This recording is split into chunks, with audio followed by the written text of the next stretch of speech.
That blue Honda was parked across from my house for the third time that evening, and only now I realized it wasn't a coincidence. I'd brushed it off earlier, 2 passes, whatever, but the third one stuck in my head. I teach high school math and usually come home worn out, brain fried from correcting late homework and reminding kids to put phones away. That Thursday around 8, I stopped at the 24-hour pharmacy a few blocks from my place for headache meds and a couple of small things. Nothing dramatic, just the teacher survival kit. The place was quiet. Fluorescent hum, a bored cashier, one other person. A guy mid-20s in a dark hoodie stood in the vitamin aisle pretending to compare labels. When I walked past him toward the register, he pivoted and stared straight at me. Not a glance. He tracked me like I was a problem he was solving. I felt that stupid pressure in my chest, the kind that makes you look down at your basket like it has answers.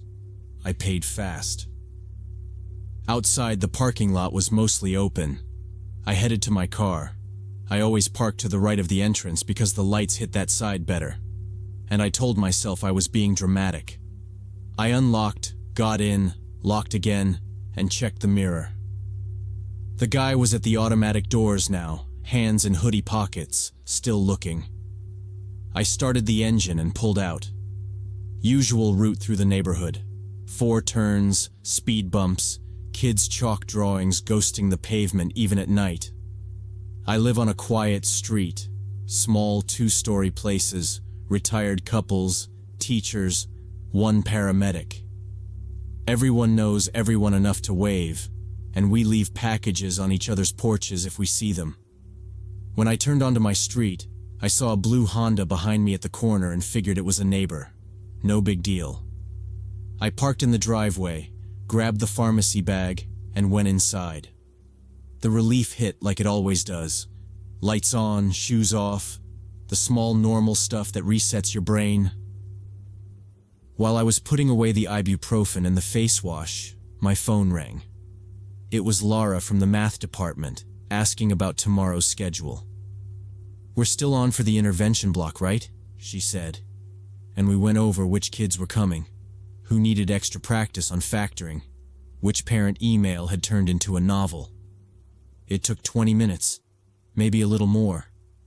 By the time we hung up, I'd forgotten the hoodie guy and even the headache. I decided to roll the trash out to the bin by the side of the house. It was just 1 bag from under the sink. Coffee grounds, junk mail, a cracked measuring cup I finally gave up on. I stepped onto the porch, and that's when I saw it again. The blue Honda. Same shape, same sticker placement on the rear window. It was parked a bit down the opposite curb, parking lights on. Someone was in the driver's seat. Because of the angle and the dark, the face was a smear behind glass. My house doesn't have a fence. It's one of those open lot deals where the lawn blends into the next. Anyone can walk right up to my windows if they want. I felt it that second, not a panic, just a cold line down my back that told me to move. I tossed the bag into the bin, didn't even close the lid properly, and went inside. I locked the front door, the deadbolt, the latch. Then I checked the side door to the driveway and slid the security bar into place. I told myself I was being thorough, like I always am when I'm alone. I don't have a dog. I keep meaning to get one, but grading and after-school stuff make the idea feel unfair. I stood behind the living room curtain and watched the Honda through a gap. It didn't move. The parking lights glowed. The driver didn't get out. I tried to be reasonable. Maybe a rideshare waiting on a pin that won't load. Maybe a neighbor's friend lost on our loop because every house looks the same in the dark. I checked the time. It sat there for 40 minutes. I kept the TV on low but didn't hear a word of it. When the Honda finally rolled away, it did it slow, like nothing was wrong. I stayed put another minute, then 2, then walked the front of the house, turning off lights as I went. I brushed my teeth, put on an old college sweatshirt, and carried my phone upstairs. I usually prop it on the nightstand and scroll too long. That night I set an alarm and plugged it in, face down. I tried to calm myself with fractions of logic. If anything was going to happen, it would have happened. If someone wanted in, they wouldn't sit in a car. Around midnight, I finally lay back and let my breathing even out. The house settled, the usual clicks and soft thuds it makes when the temperature drops. I turned on my side and counted backward from 100. 94, 88, 82. I must have drifted, because the next thing that cut through the quiet wasn't the TV downstairs or my neighbor's wind chimes. The creaking of the staircase steps woke me up. Looking at my phone, I saw it was 3:45 in the morning. I froze and held my breath. The house was quiet for a second that stretched, and then I heard it again. Soft steps moving across the first floor, measured, like someone was testing which spots creaked. My chest hammered so hard I thought it would give me away. I slid out of bed, put my weight near the hinge, and turned the lock on my bedroom door. I kept the phone low and dialed 911. I almost whispered, told the dispatcher there was someone downstairs in my house, that I was alone, that I had the door locked. She asked my address, my name, if I could see or hear anything specific. I told her about the steps, the way they paused between rooms. She said officers were on the way and asked me to stay on the line. Downstairs, something clinked, then a scrape. He was opening cabinet doors. I could picture him in the kitchen, pulling the junk drawer, checking for keys, for a spare. Another sound made me jump, a light thud, and then the unmistakable rattle of a picture frame hitting the floor near the hallway dresser. I whispered that to the dispatcher. She told me to stay put, to keep the door locked, that they were close. I tried to wedge a chair under the knob but stopped when it scraped. I didn't want to make noise and draw him up. The steps went into the living room. I heard a couch cushion shift. I could tell his pace. Slow, searching, no rush. That detail scared me more than if he'd been clumsy. He wasn't in a hurry because he thought he had time. The dispatcher said, 2 minutes. I heard the back door hinge complain, then a pause, and then it closed again softly. I wondered if he'd checked it earlier, if I was hearing things out of order. Adrenaline messes with time. I tried to listen past my own breathing. I pictured the staircase and how it always moans on the third step, and I waited for it, thinking if he started up, I'd push the dresser against the door. I held the phone so tight my hand hurt. Then, faint at first, sirens. The dispatcher said, "They're on your street." Right then there was commotion below. Feet moving fast, something knocked over hard, an angry curse I couldn't make out. The siren cut off short in front of my house. Someone pounded on my front door and yelled, "Police!" I yelled back that I was upstairs, that the door was locked. More banging. I heard doors opening, heavy boots inside, a radio squawk. Another crash from the back. The dispatcher told me to stay put. A second later, the whole energy shifted. Shouts from the yard, another shout farther off, the sound of a fence hitting weight. The house felt empty all at once.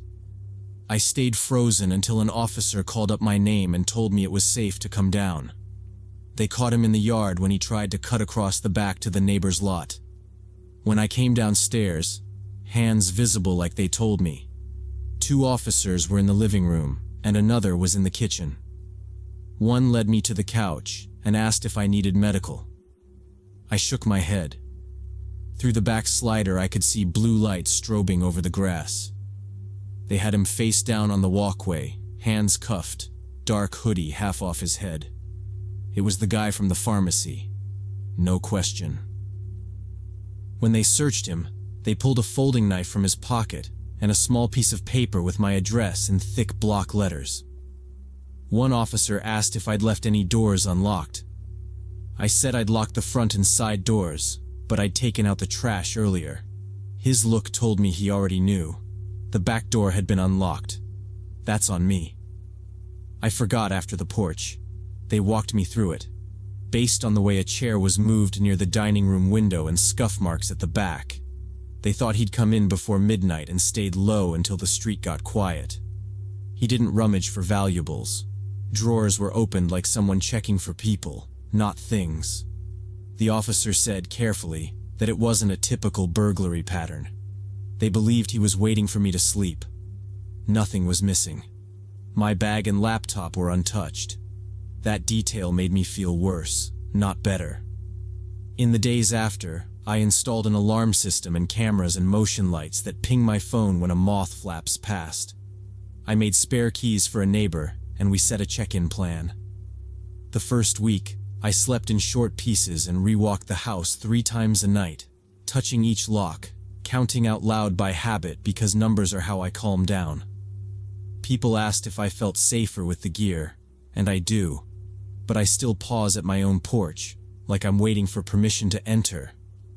I replay that pharmacy aisle way too often, wondering what signal I gave, what detail he latched onto.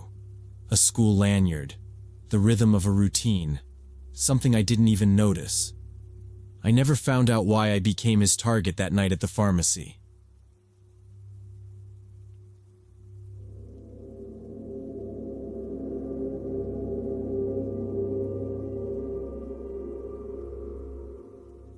Last summer, I decided to spend a weekend at a state park 2 hours from my home in Denver. I do these trips alone a lot, bring a tent, sleeping bag, supplies. I'm 32, in good shape, and not afraid of being alone in nature. Friday evening I got to the park, checked in with the ranger and drove to campsite number 17 that I'd reserved in advance. It was a remote spot. Nearest other campsite was about 200 meters away through the woods. I set up my tent, gathered firewood and made dinner on my portable stove. It was around 8 p.m., getting dark. I sat by the fire reading a book with my headlamp on. It felt routine, which is what I like. Predictable steps. Nothing dramatic. I triple-checked the cooler latch so raccoons wouldn't get curious, and set my car keys in the side pocket of my backpack so I wouldn't misplace them. The only odd thing was how quiet that corner of the campground was. I could hear a distant car on the park road every now and then, and one owl somewhere. But no people sounds. Not a problem, just different. When the fire settled into coals, I boiled water, made tea, and texted my sister a quick, "Made it. We'll be out of service tonight." Then I put my phone in airplane mode to save battery, and went back to my book. Around 9 p.m., I heard footsteps in the woods, slow and careful. Wild animals move differently, either fast and noisy or completely silent. These footsteps were human. I called out, "Anyone there?" No answer. The footsteps stopped.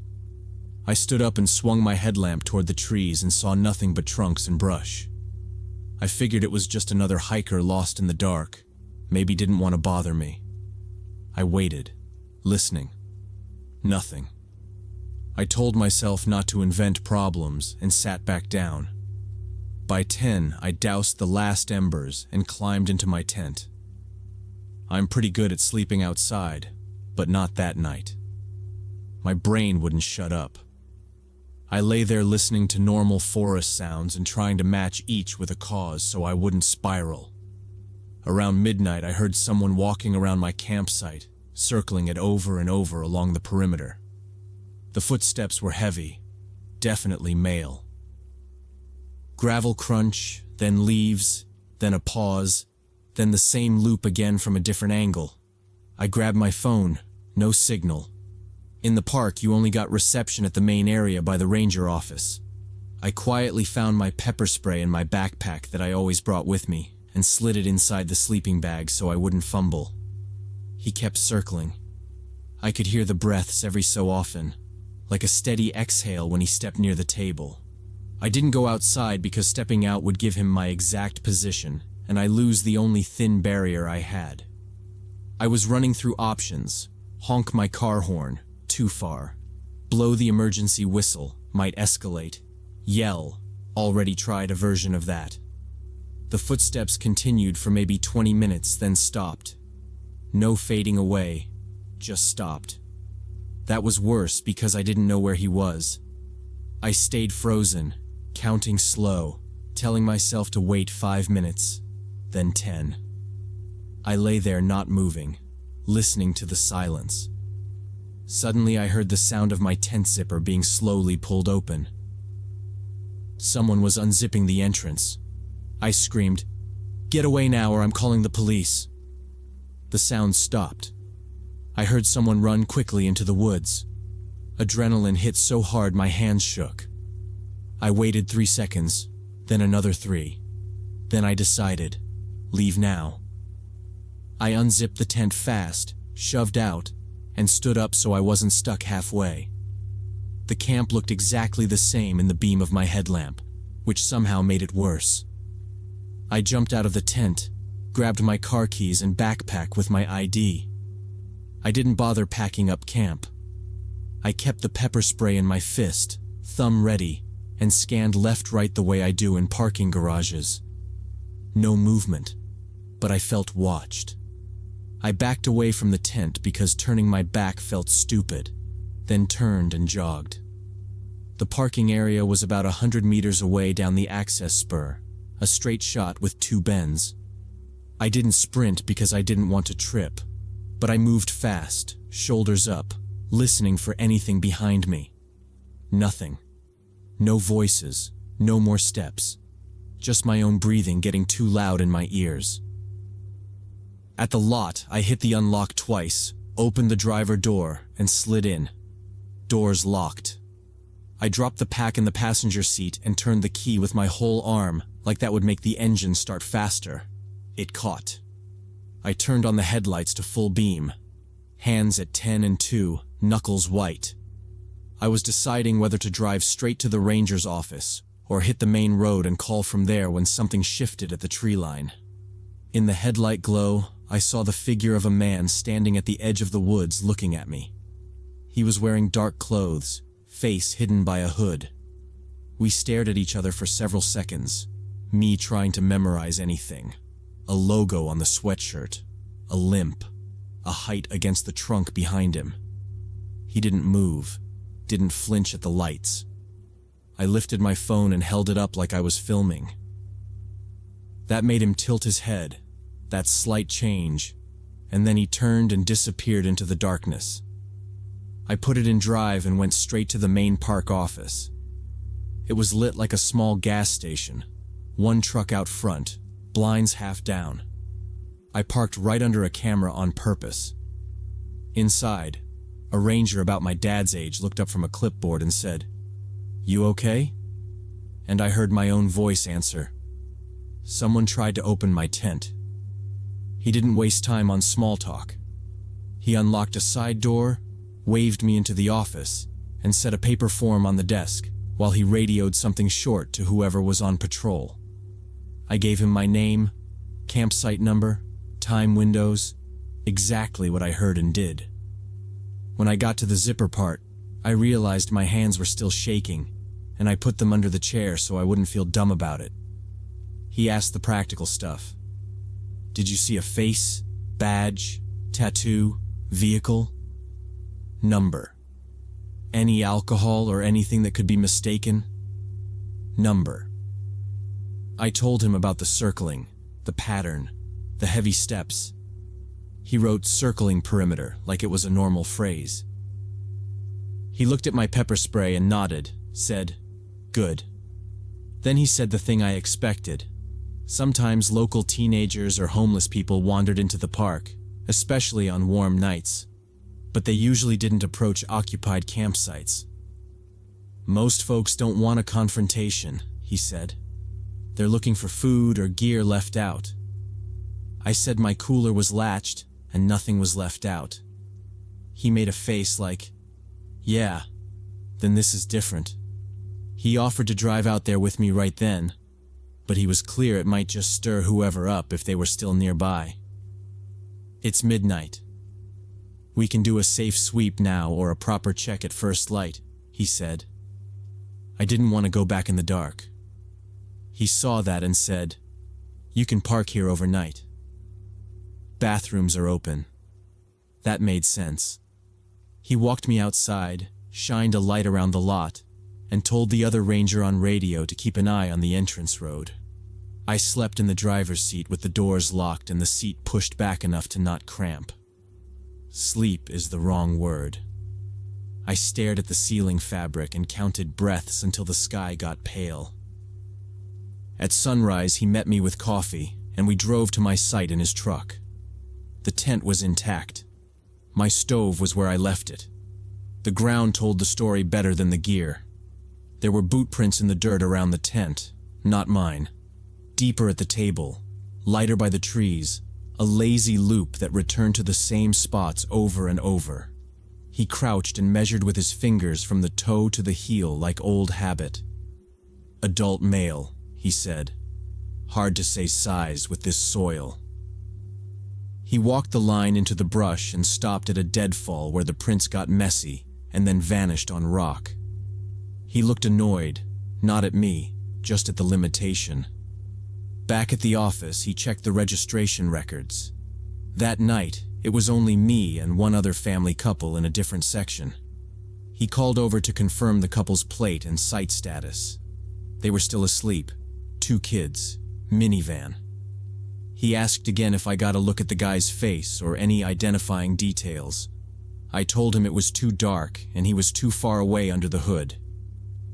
He said they'd increase patrols, put my report on the morning call, and he'd pass it to the county if I wanted.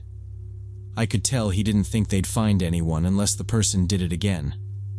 He wasn't rude about it, just realistic. He said, "I'm not minimizing it.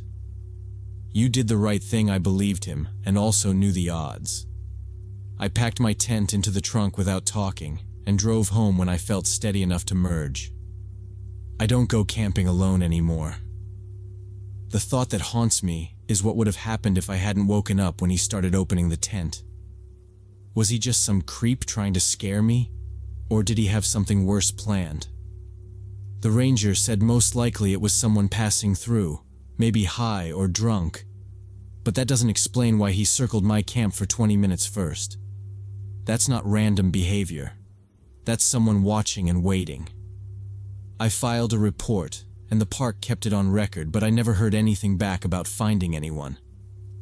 Sometimes I think about that figure standing at the edge of the trees in my headlights, just watching me, wondering who he was, and if he's done this to other people.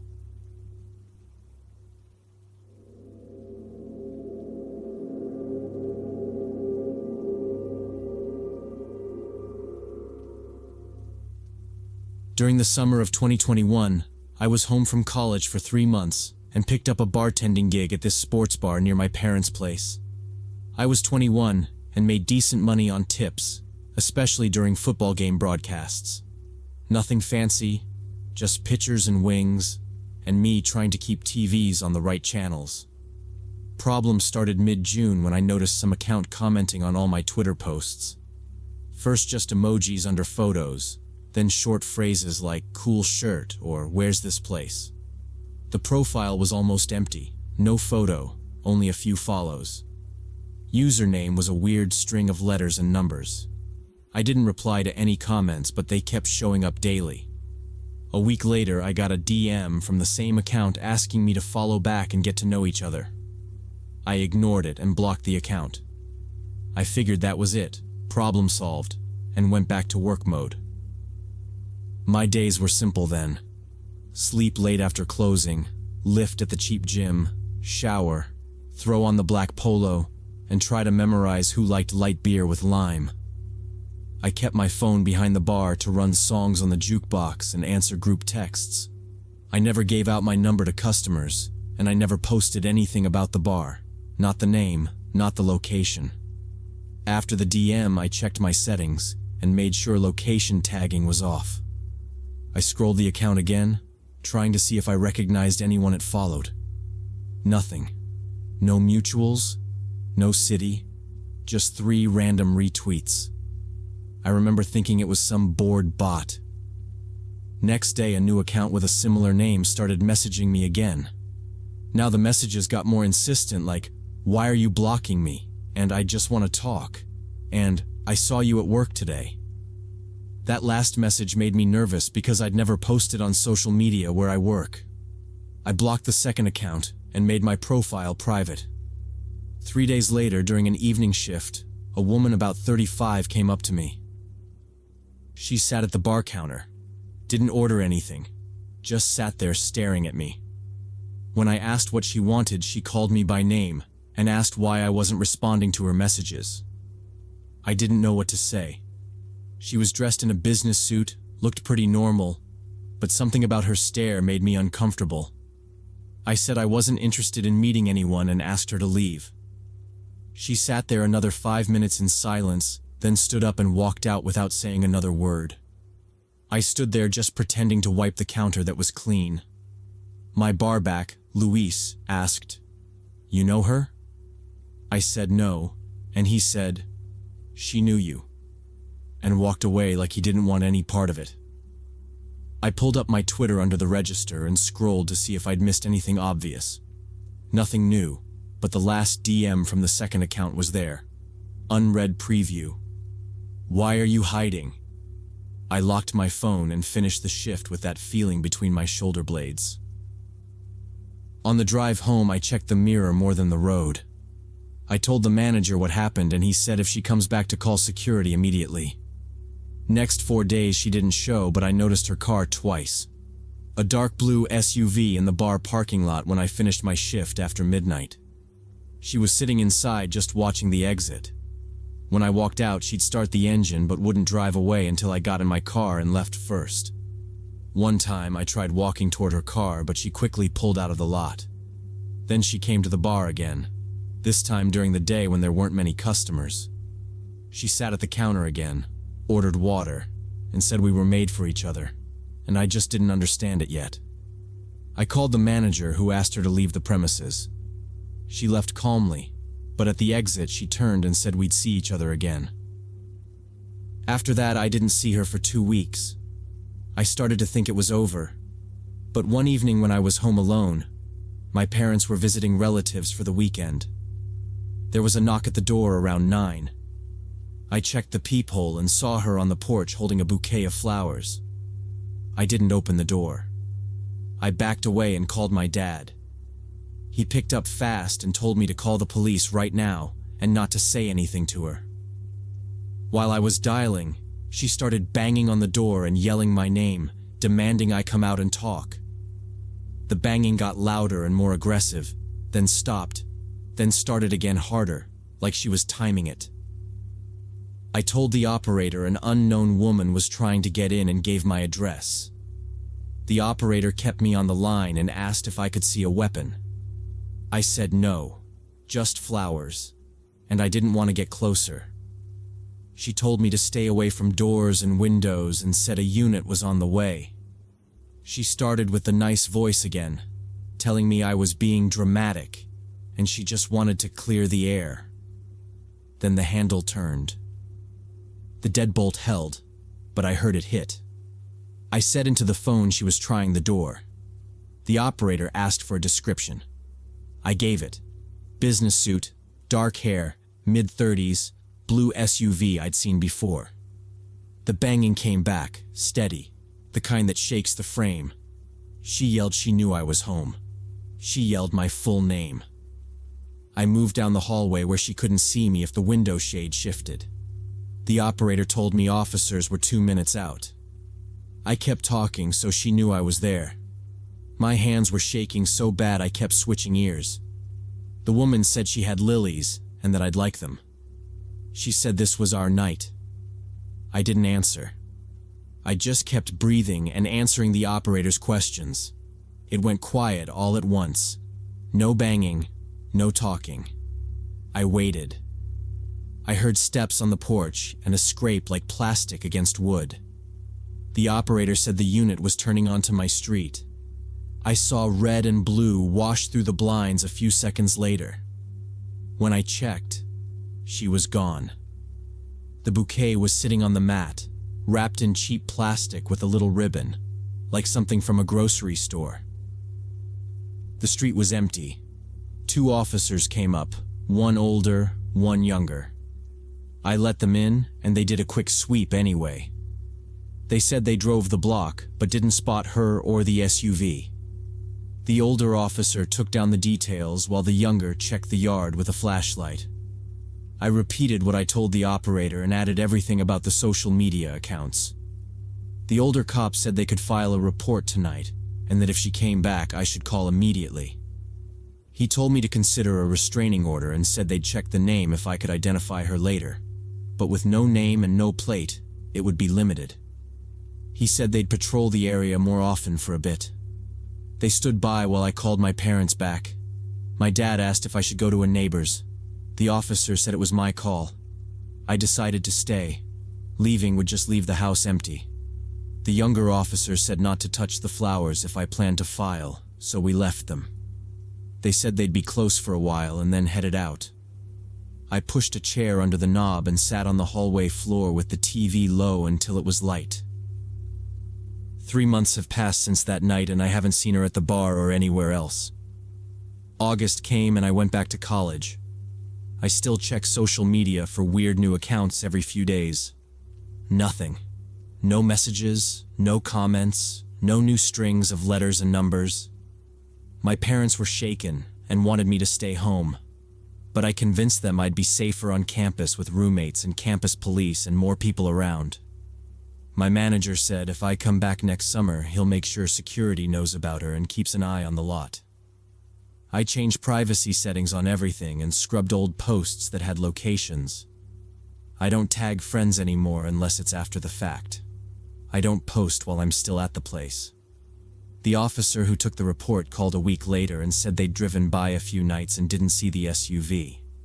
He said if she reappeared, I should call right away. They tried to follow up off the details I gave, but there wasn't much to work with.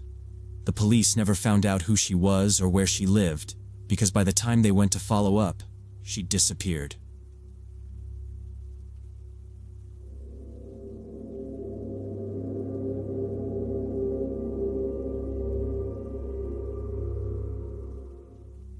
So, when I was 22, my friend Liz called me around midnight asking if I could pick her up from the grocery store where she worked the night shift. Her car had died earlier that day, and I was the closest friend still awake. This was 4 years ago, when I lived in a big dusty city in the Southwest and thought late-night errands were no big deal. I said sure, grabbed my keys, and drove over. It was one of those bright parking lots that make the sky look gray.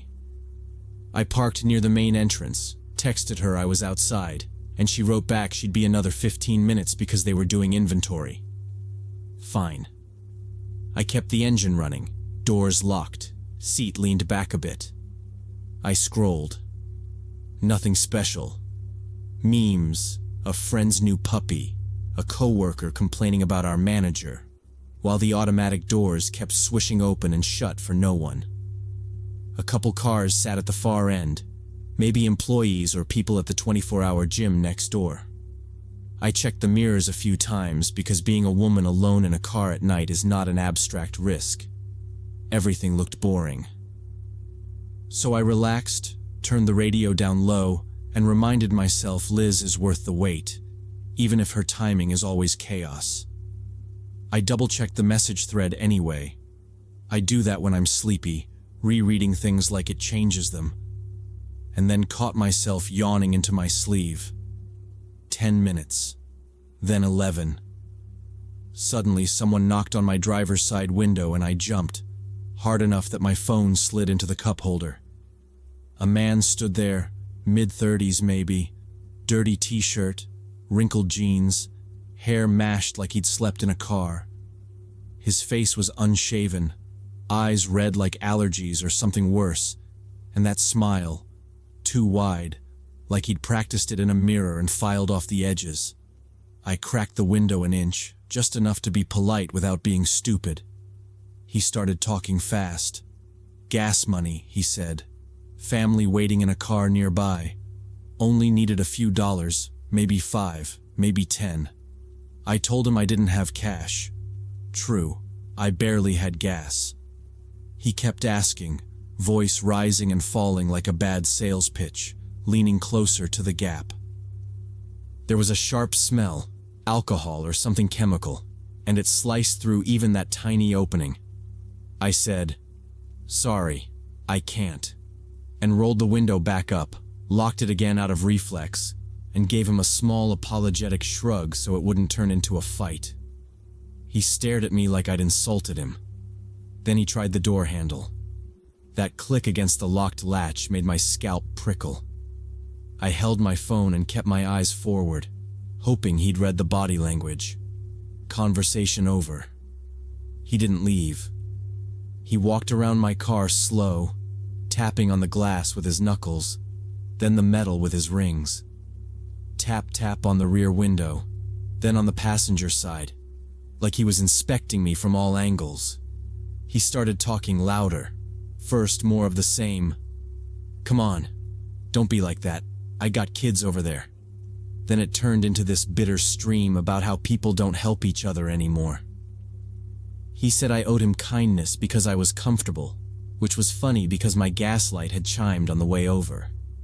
I kept my face straight.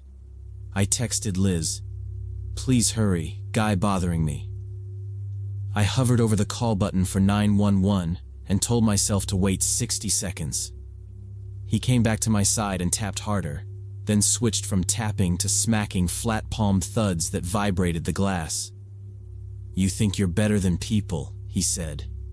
I shook my head no, mouthed, "Sorry," and held up empty hands like, "What do you want me to do?" He sneered and paced to the front bumper. For a second I thought he'd sit on my hood. Instead he bent, peered at my plate like memorizing it, and said, "I'd regret this."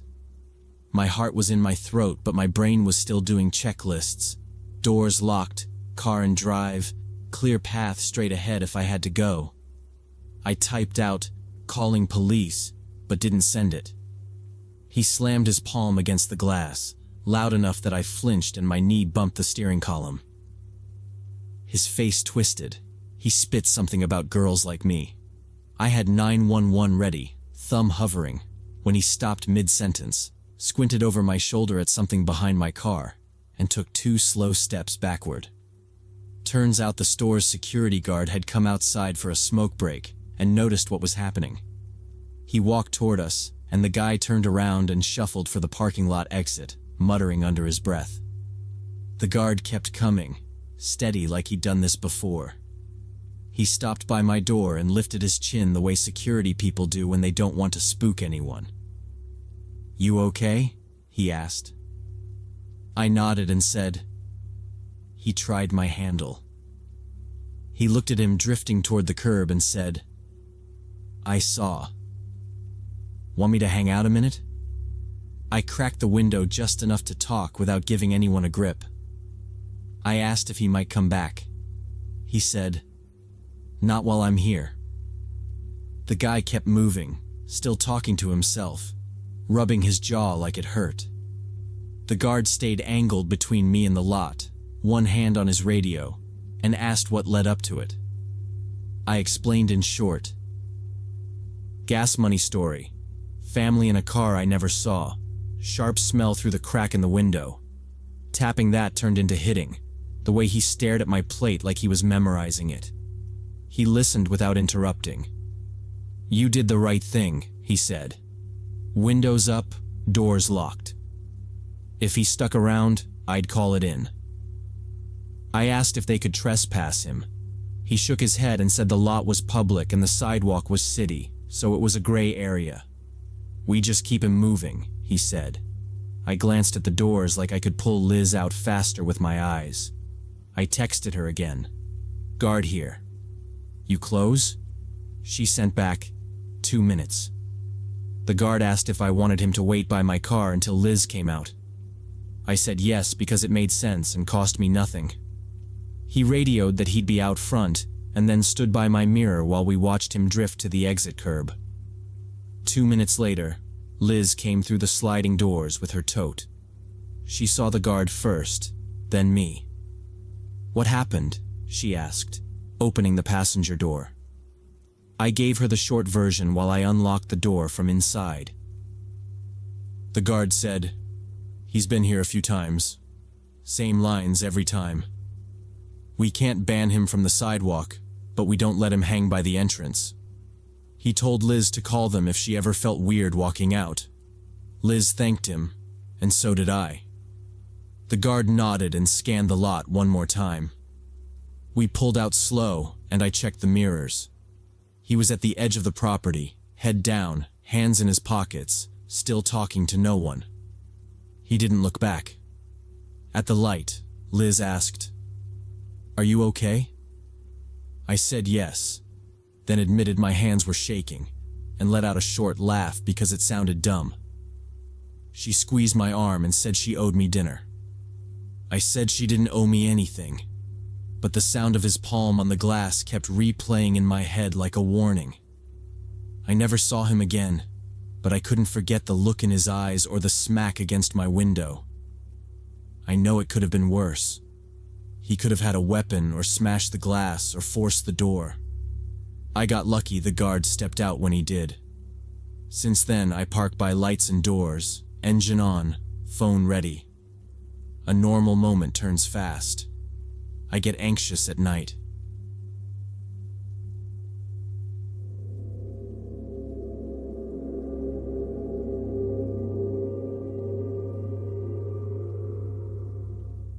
I knew someone had been inside my van while I was sleeping because the zipper on my duffel bag was on the wrong side. I'm not the type to miss details like that, especially not after 12 years working night shifts as an ER nurse where noticing small changes can mean life or death. The bag was in the same spot on the passenger seat where I'd left it, but the main zipper pull was facing left instead of right. I always zip from right to left, always have. That's when I checked what was missing. My wallet was in the glove box where I always stash it when I camp. My keys were clipped to the lanyard on my belt loop. License, cash, the extra burner phone I keep dead for emergencies, still there. A couple energy bars were gone. One bottle of water had been cracked and set back upright in the crate like someone sipped it and tried to make it look untouched. This happened back in May 2021 when I decided to take a solo fishing trip to Thompson Lake, about 3 hours north of where I live. My coworker Jessica was supposed to come with me, but her daughter got sick the day before we were set to leave. I'd already taken 5 days off work and had everything packed in my grandfather's old Ford van, so I went alone. The spot I chose was perfect, a remote parking area right by the water where my dad used to take me as a kid. No other cars for miles. That first day went great. I caught 2 decent-sized pike, filleted them on a flat rock, and set up camp on the shore. I slept in the van like always, windows cracked for air, knife tucked in the door pocket because I'm cautious, not paranoid. Around midnight on that first night, I woke up to a weird scraping sound on the metal exterior of the van. Not loud, like a quarter dragged slowly along paint. I grabbed my flashlight and shined it through the window, but saw nothing except dark water and trees. Figured it was a raccoon or possum getting into my trash bags outside. I told myself if it was a bear, I'd hear more than that. I went back to sleep without thinking much of it. The next morning I was making coffee on my portable stove when I noticed my tackle box had been moved. I'd left it right next to the left rear tire, but now it was about 2 feet away, closer to the water. Everything inside the box was still there. Pliers, line, my favorite spoons all in their slots.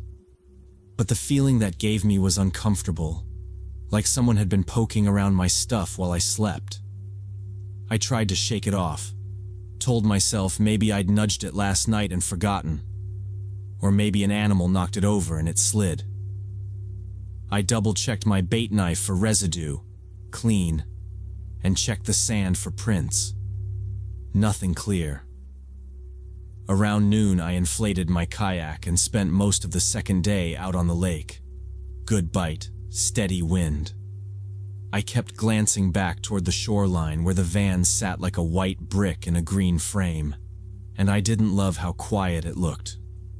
I fished until the sun started going down and paddled back in. Got to shore exhausted and hungry around 7:30, checked the lock on the sliding door, and told myself to quit being dramatic. I heated up a can of chili on the camping stove, ate it straight from the pot, then climbed into the van around 9. No cell service out there, so I'd brought a paperback to read. I was lying in my sleeping bag with my headlamp on, maybe an hour into the book, when I heard footsteps on the gravel outside. Slow, careful steps circling around the van. I immediately killed the light and froze. The steps stopped right outside the driver's side door. I could see the faint shape of a shoulder through the curtain I'd clipped up, or I imagined it. Hard to tell. I held my breath and counted my heartbeats, trying not to rustle the sleeping bag. I thought about saying, "Can I help you?" But my brain went straight to his hand on the handle the moment I spoke. So I waited. Nurses get good at waiting. The steps shifted once. Tiny crunch. Then nothing. No engine. No voice. No light.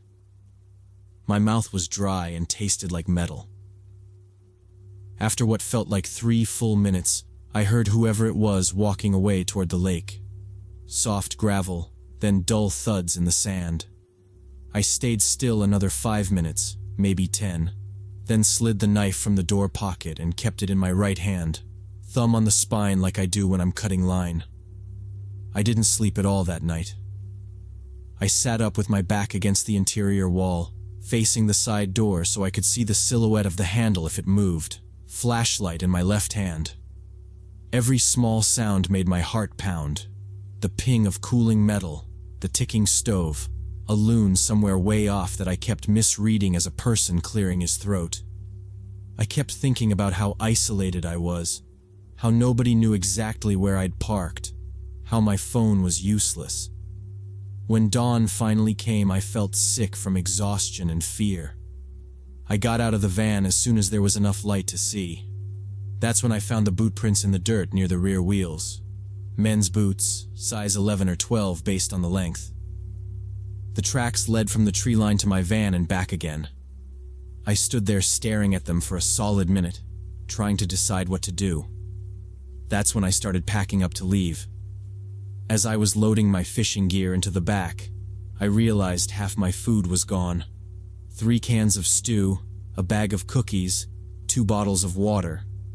Also missing were a backup lighter and a coil of rope I'd kept in the storage compartment. I was certain I'd locked all the doors before going to sleep, but when I checked, the rear door was open about an inch. Not wide open, just slightly ajar like someone had carefully closed it, but not all the way. That's when I noticed the duffel bag zipper. It was back on the left, flat and tidy, which I don't do. I had set it right to left when I unpacked, and seeing it reversed made my stomach drop. That was enough proof to stop debating animals or bad memory.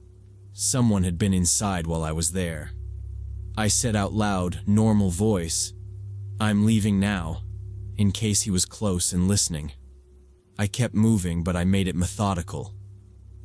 Knife in my pocket, flashlight clipped to my belt, keys on the lanyard around my wrist so they couldn't be pulled away. I rechecked the crates and the glove box and even under the seats for anything planted or tampered with. Nothing added. Just missing. I walked the boot prints toward the lake and lost them where the sand turned to rock. There was a shallow squat mark by the water, heels pressed deep, toes light, like he'd crouched to watch. Maybe he saw me paddling around and waited for dark. The rope and lighter made sense then. Control, not souvenirs. That decided it. I wanted distance, not answers. I locked up as best I could, started the engine, and pointed the van toward the road. I left Thompson Lake within 30 minutes. Didn't even eat breakfast. On the way out, I stopped in the first town and used the payphone at a gas station to call the police. The officer took my information and said they'd send someone to check. He added they see campfires out there, and without a direct threat, there wasn't much they could do. I didn't argue. I told him about the footprints, the missing food, the rope and lighter, and the rear door left an inch open. He said he'd note it and suggested I lock everything and avoid camping alone for a while. I drove home with the radio off. Back home, I pulled the blinds, set the deadbolt, and walked the rooms once, just making sure. I made a list of what was taken and what I might be missing. The list didn't help. I showered, meant to rest for 10 minutes, and woke up 14 hours later with the lights still on. There was a voicemail saying they didn't find anyone, just an old fire ring and a rolled sleeping bag on the opposite shore. I keep replaying that first scrape, and the zipper flipped neat, like he opened my bag and closed it carefully. Was he after keys, or meds, or just watching me sleep? I haven't fished alone since and probably never will again now.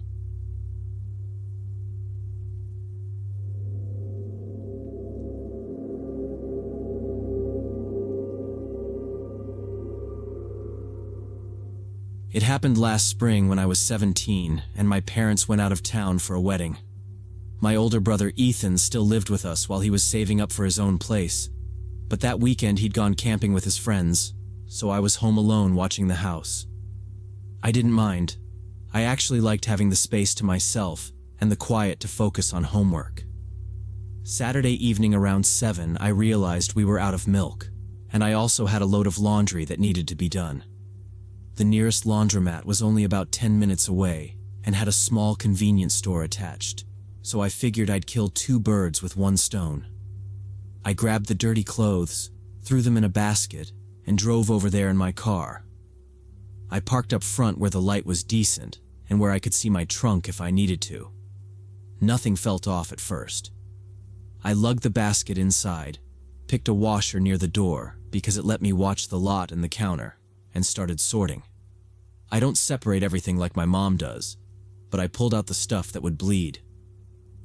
Coin machine worked, which is a miracle at that place. I fed quarters in and hit start. It was the same kind of boring errand I'd done 100 times.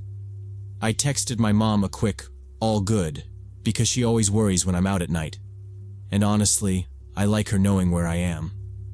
I remember thinking I'd be back by 8:30 easy. I wasn't rushing. It just felt like a normal errand, and I wanted to be efficient.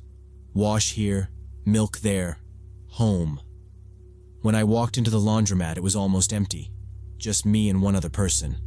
A woman maybe in her 40s with messy hair wearing a wrinkled t-shirt and jeans. She was standing at the dryers along the far wall, pulling clothes out and folding them slowly. I started loading my stuff into a washing machine near the door, and that's when I noticed she kept looking over at me. Not just glancing, really staring like she was studying my face or trying to figure out if she knew me. It made me uncomfortable, so I avoided making eye contact and just focused on sorting my clothes. When I got the machine running, I went next door to the little store to grab milk and bread. Through the glass door between the 2 businesses, I could still see her standing there, and she was still watching me. I told myself, maybe I reminded her of someone. People do that. Or maybe she'd been burned by someone stealing her stuff, so she was jumpy about a new person. The store clerk asked if I wanted a bag. I said I'd be right back to pay after switching the laundry, just to keep the interaction normal. When I turned to go, the woman had moved closer to my washer, not touching it, just closer. I kept my eyes down and pushed through the glass door back into the laundromat. The second I stepped in, she did that half step like she was going to say something, then didn't. I said, "Hey," just polite, and she blinked slow. "Do you live around here?" she asked. I said yeah, vaguely, because you don't give specifics to strangers. She nodded like that answer mattered in some way I wasn't catching. Then she asked, "Are your parents home?" I lied and said yes. She stared at the machine's window for a long beat and then said, "Okay," like that settled something. I didn't ask what. I didn't want to keep the conversation going. I set a timer on my phone and went back through the glass to pay for the milk and bread. I paid for my stuff and came back about 20 minutes later to move my clothes to the dryer. The woman was gone by then, but her laundry was still tumbling in the dryer she'd been using, so she'd left without it. I thought that was weird, but I didn't think too much about it. I just wanted to get home. I switched my clothes, wiped the lint trap, started the cycle, and carried the milk and bread out to the car so I wouldn't forget them. When the dryer finished, I folded quick. T-shirts into halves, jeans into thirds, nothing perfect, and stacked everything back into the basket. There was a folded paper tucked under the basket handle I didn't notice until I lifted it. No writing on the outside. I looked around, didn't see anyone, slid it into the side pocket of the basket, and told myself it was probably some coupon thing from the laundromat. I loaded my clean clothes into my car and started driving back, taking my usual route through the neighborhood. About halfway home, I glanced in my rearview mirror and noticed a white minivan behind me. It had been behind me for the last few turns, which wouldn't have been strange except that it was keeping a very consistent distance. Not close enough to tailgate, not far enough to be random. I gave it one extra turn I don't usually take, down a street that loops, just to see. The minivan followed. I told myself it was coincidence. Neighbors going home the same way, soccer mom route, whatever. When I turned onto my street, the minivan turned too. I started to get that prickly feeling on the back of my neck like something was wrong. Instead of pulling into my driveway, I drove past my house and made a loop around the block. The white minivan followed me the entire way, never getting closer but never falling back either. My heart was pounding now, and I was gripping the steering wheel so hard my knuckles hurt. I drove back to my street, and this time I pulled quickly into my driveway, jumped out, and ran for the front door. I left the laundry in the car. I didn't care. I just wanted to get inside. From the living room window, I watched as the white minivan rolled slowly past my house, then turned around and parked directly across the street, facing my house. I turned off the living room lights and watched from behind the curtain. After a few minutes, the driver's door opened and the woman from the laundromat got out. She looked around like she was checking to see if anyone was watching, then walked across the street straight toward my house. I grabbed my phone and dialed 911, whispering to the operator that someone had followed me home and was now approaching my house. The woman didn't knock or ring the doorbell. She tried the front door handle like she was testing it, then started along the side of the house, standing on her toes to peer in the windows. The operator asked for my address and name and if I was alone. I said yes, then corrected myself and explained my parents were out of town and my brother was camping, and she told me to stay quiet and keep the doors locked. I lost sight of the woman when she went into the backyard, but then I heard the sliding door rattle in the kitchen. Hard, like she was leaning on it. A second later, there was a sharp crack from the laundry room window, and the sound of glass skittering across tile. The operator said officers were very close and to stay put. I pictured her arm reaching through that broken pane, and I couldn't sit still. I didn't wait to see what would happen next. I told the operator I was leaving out the front, and she said go if it was safe. I eased the door, slipped out, and ran. I sprinted across the street to the Alvarez's house and banged until their porch light popped on. Mr. Alvarez opened the door with, "What's going on?" And I said, "Someone's trying to get into my house, please." He pulled me in and locked up while I put 911 on speaker. Mrs. Alvarez asked if anyone else was inside and I said no, and then I heard another crash from my place, heavier, like a shelf going down. We stood in their kitchen and listened. I could hear my phone speaker and, under it, my own house making noises it shouldn't make. It felt ridiculous to just stand there, but leaving was safer than trying to block a door she was already testing. 2 police cars turned onto our street a few minutes later and stopped near the minivan. The officers went up my walkway and pushed through the front door I had left unlocked. I heard them shout, "Police!" and then a woman yelling that she needed to check on her daughter. There was a scuffle sound, a thud, more yelling, and then footsteps crossing tile and wood in a hurry. An officer's voice said, "Got her." And they brought the woman out across my lawn with her hands cuffed behind her back.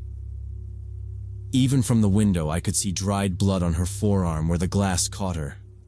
She twisted to look toward the Alvarez's house like she knew where I'd gone. One cop stayed with her on the grass while the other kept clearing rooms. I could hear drawers opening and a door creaking somewhere inside my place. The officer with her asked if I knew her. I said no, only from the laundromat, and told him she'd asked if my parents were home. He wrote it down and told me she seemed disoriented and in crisis, but he didn't know why she'd fixated on me. Another officer brought out a folded note he'd found inside the front door by the entry table.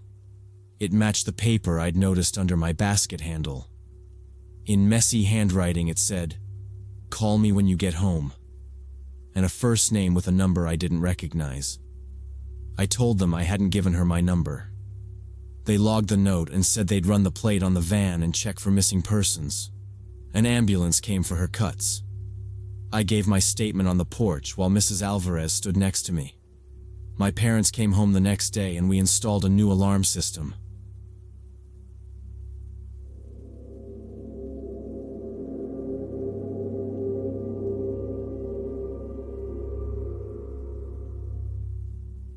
When I saw the gun pointed at my face, I understood that someone had paid for my death. I was an electrician in an emergency call service for 3 years and thought I'd seen everything. But that Thursday changed how I think about safety forever. It started normal. I was wrapping up my shift around 9 when the app pinged a priority order. The client wrote that something in his office building's breaker panel was arcing. He was afraid of a fire and wanted someone immediately. The address was on my route home, so I took it, even though I usually dodged late calls in that area. I told myself I'd just check it, shut the circuit if needed, and be gone in 10. I grabbed the insulated gloves, my multimeter, the lockout kit, habit, and threw the bag into the van. GPS said 12 minutes. On the way, I kept replaying the note. Sparking, smell of burning plastic, urgent. That's the kind of detail people don't make up if they're fishing for a discount. Also, the app showed the account was verified. That mattered to me. Chargebacks were a pain. I radioed dispatch, said I was taking one last job, and got the standard reminder to text when I cleared. The sky was already dark enough that my van's console reflection looked like a second dashboard. I remember thinking I should have eaten something before leaving the shop. That sounds dumb now, but it meant I was focused on getting it done, not hanging around. 2 turns off the main road and I was in the industrial zone. At that time of night, it was basically empty. Most of the warehouses close hours earlier and you can tell. No cars, no noise, just a long strip of buildings that look the same until you start picking out the broken windows, old decals, graffiti in layers. My place was a 3-story brick with a narrow facade and dim light on the first floor, like someone left a lamp on for a dog. The parking lot was wide open and completely empty. That's unusual for any active office at 9. Sometimes you get a manager car, a cleaner, a security guard. Nothing. I parked where the exit was straight ahead. Old habit, killed the engine, and tried calling through the app. No answer. Status still showed the client online, which didn't help my nerves. People forget their phones all the time, sure, but if you're worried about a fire, you don't ignore calls. I put the van between me and the street, pulled my headlamp and flashlight, took the tool bag, and locked up. The front door had fresh-looking private property and video surveillance signs slapped on crooked. It's the kind of thing you see after a break-in. Owner gets spooked, buys a sheet of signs. Funny thing, I didn't see any cameras. If they were there, they were cheap pinholes or dead. The door was cracked. Inside, a hallway light was on. Not good, not bad, just a data point. I pushed it with my shoulder, called out, "Electric, emergency service." Silence, just that hollow building sound. I kept the door from latching behind me with my boot until I found the strike plate and wedged it with a folded zip tie. Something I do so I don't lock myself in. I know that reads paranoid. 3 years in, you learn not to leave your exits to chance. Hello? I tried again. No answer. What I did hear, faint and steady, was a low buzz, the kind a main panel makes when it's loaded unevenly or a relay is half-seated. It came from deeper in the building. I followed it down a corridor with peeled paint and dented baseboards. The overhead fluorescents were on and stable. That was odd if the problem was sparking. Usually, you see flicker or tripped branches. Either way, if there's a hum, you respect it. I kept the flashlight off to preserve night vision but left my headlamp ready. Halfway down, I passed doorways to what looked like empty offices, metal desks, plastic chairs, the usual leftovers when someone moves out fast. One had a newer lock, different color, another data point. If this had been a clean, staffed space, I would have backed out until I had an escort. But the order said, fire risk. If there's a live fault, it can cook a wall. 10 minutes could mean a lot, so I kept moving. At the back, near a heavier door with ventilation cutouts, the hum was stronger. That's usually where the service room lives. The door was propped with a rubber wedge like someone had gone in and planned to come right back. I announced myself again, louder. Electric. I'm here for the panel. Still nothing. I stepped in sideways so I could see both the cabinet and the hall.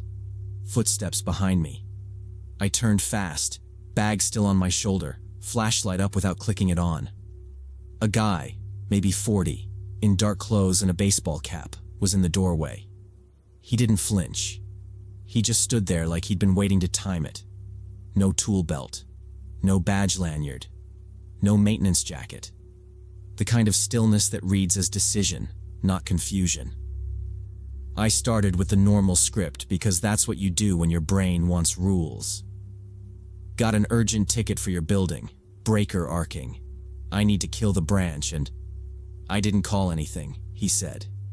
His voice was flat. Not confused, not annoyed, just a statement. It landed wrong. I glanced at his hat brim, then his shoes, then his hands.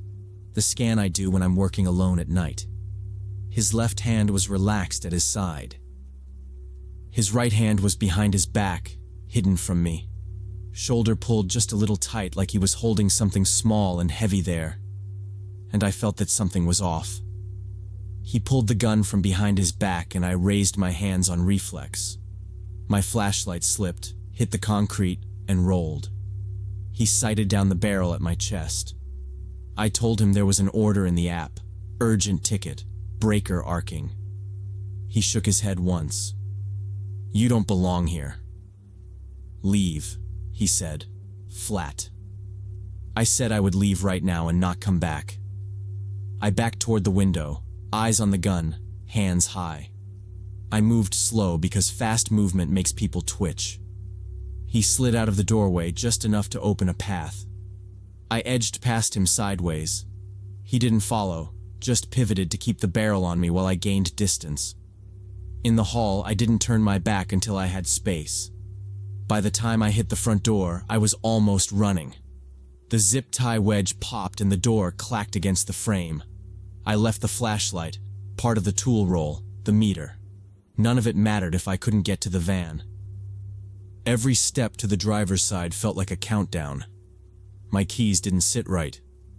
I dropped the fob, picked it up, forced a breath, got the door open, and slid in. Lock down. Key in. The engine turned over and I heard the crack behind me. Sharp. Close. Not a backfire. Something pinged off the rear door and skipped under the chassis. Maybe he fired into the air. Maybe into the asphalt near the bumper. Either way, it was too close to parse. I pressed the pedal.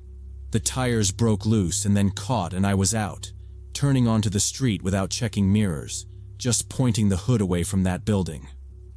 A few blocks later, I pulled under the lights at a gas station and parked. I put the phone on speaker and dialed 911. I gave the address, said a man with a gun confronted me inside, said there might be an electrical hazard but I hadn't stayed to secure it. The dispatcher said units were headed to the property and told me to wait for a call back from an officer. They checked it. Later that night, an officer met me and said the building was empty. No one inside. Door shut. The owner was an older investor who leased out suites. He said he didn't schedule any work and hadn't made calls. The order in my app showed paid, but the card was a prepaid bought with cash. No name to track. The officer said it looked like either an interrupted robbery or someone lured me on purpose. My company took it seriously. They tightened after-hours screening, made dispatch run a two-step verify, and added a rule that industrial zone jobs after dark needed a live callback and a second worker or a security escort. I filed the report, logged the missing tools, and changed my routes. I don't take late industrial runs anymore. If a job pings in that area at night, it goes to day shift or gets declined. I still don't know what the point was. I keep replaying how calm he was, how he said I didn't belong there like it was something he'd rehearsed. Maybe it was a robbery he thought he could control. Maybe it was a warning. Maybe it was about me and I never learned why.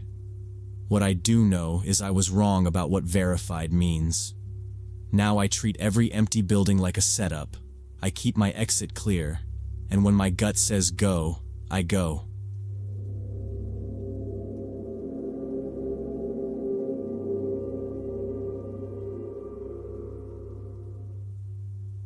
When I was 10 years old, back in the early 2000s, I used to walk home from school by myself every day.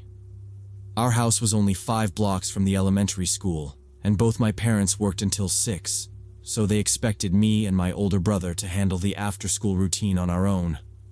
I had my own house key on a lanyard and a strict set of rules. Don't answer the landline unless I checked the answering machine first to see if it was mom or dad. Don't open the door for anyone, no matter what. Lock the door behind me as soon as I got inside. I actually liked the independence, felt grown up and responsible. That Tuesday started like any other. I got home around 3:30, unlocked the door, threw my backpack on the couch, and went straight to the kitchen to microwave some leftover mac and cheese. The house was quiet in a normal way. No TV, no music, just the hum from the fridge, and that always made me feel like I'd earned a tiny bit of adult life. My brother had basketball practice after school and usually rolled in closer to 5. I ate at the table and sorted my homework into piles the way my teacher showed us. Math first, then reading log. I checked the back door once, then again, just because the rule lived in my head like a checklist. I remember thinking I'd be done by the time my brother got home, and we could watch cartoons before my parents showed up. I was sitting at the kitchen table doing my math homework, working through multiplication problems, when the doorbell rang. It was around 4 o'clock. I got up and looked through the peephole. There was a woman standing on our porch, maybe in her 40s, wearing business casual clothes and holding a folder. She looked official, like a teacher or someone from the school district. I didn't open the door, but she must have seen the peephole go dark because she started talking right away. Bright voice, practiced. She said she needed to speak with my parents urgently about a school safety program, that it was very important and time-sensitive. I said, through the door, that my parents weren't home and she could come back after 6. She smiled but didn't leave. She kept insisting it was urgent, that it was about my safety and the safety of other students, and couldn't I just open the door for a minute? I said, "I'm not allowed to open the door, sorry." She said things like, "Sweetie, I don't have time to come back," and "This won't take long," and then she asked my name. I didn't answer that. She shifted the folder like she was about to write something down, then told me my principal knew about her visit and that parents had been notified. That threw me for a second. We had those robocalls sometimes, but I hadn't heard the phone. I told her to leave a pamphlet and I'd give it to my mom. She said she couldn't leave documents unattended because of privacy or compliance. Something like that. Her tone changed, just a little, like I'd annoyed her. I said again that my parents weren't home. She stood there another few beats and asked what time they got home. I repeated 6. Finally she said, "All right." But she didn't sound like she meant it. Her voice was getting more intense, almost angry, and something about it scared me. I told her again my parents weren't home and I'm not allowed to open the door. Then I walked away from the front door and went back to the kitchen. I tried to focus on my homework, but my hands were shaking a little. I checked the back door and the sliding lock. I checked the side window latches the way my dad showed me after some break-ins down the street that year. I could still hear the porch, just the creak of the step, and then silence. About 10 minutes later, I heard knocking on the living room window. Loud, hard knocking with something metal, maybe a ring or a bracelet. I looked over, and the same woman was standing outside the window, face right up against the glass. She was yelling now, saying I needed to let her in, that this was official school business, and I was being difficult. "I can't leave until I speak to a parent," she said, and the way she said "can't" sounded like a threat. I stayed where I was because the rule was don't engage, but my heart was performing its own math. How far to the phone? How far to the hallway? I told her I was calling my mom. She said sharper, "No, you're not," which didn't even make sense, and it made my stomach drop. Up close, her face looked different, twisted and angry, like the polite smile was a mask she'd thrown on the ground without caring who saw. She started rattling the window with the heel of her hand, testing it, then trying the frame with her fingers like she knew what she was doing. I grabbed the phone but didn't dial because I realized she'd hear the tones. She started talking fast, like a script she'd memorized but was tired of saying, about fines and audits and how my parents would be in trouble for ignoring a safety check. It wasn't how school people talked. I said, "Please leave." And that set her off again. She leaned in so close her breath fogged a small circle on the glass. "Open the door," she snapped. "Now." She slammed her palm against the window and I jumped back from the table. I ran to my parents' bedroom at the back of the house and grabbed the cordless phone from their nightstand. My mom had drilled emergency numbers into my head since I was 6, so I knew 911 by heart. I called with shaking fingers. The operator answered and I started talking too fast, trying to explain there was a woman banging on our windows trying to get in. She asked if I was alone and I said yes, my parents were at work. She told me to stay in the bedroom with the door locked and keep talking to her because police were on the way. I locked the door and shoved the little dresser in front of it, the way we practiced for storms. My voice kept clipping because I was trying not to cry. The operator asked my address and name again, asked if there were any pets or weapons. I said no pets, no guns, just kitchen knives in a drawer. The window behind the curtains rattled hard. The woman yelled, "Open up! This is school safety. I need to check your home," like she was reading a line. I told the operator exactly what she said and that I wasn't opening anything.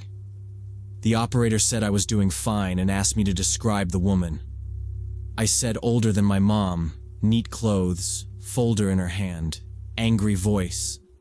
Something tapped at the latch, metal on glass, this sharp scraping that made my teeth hurt.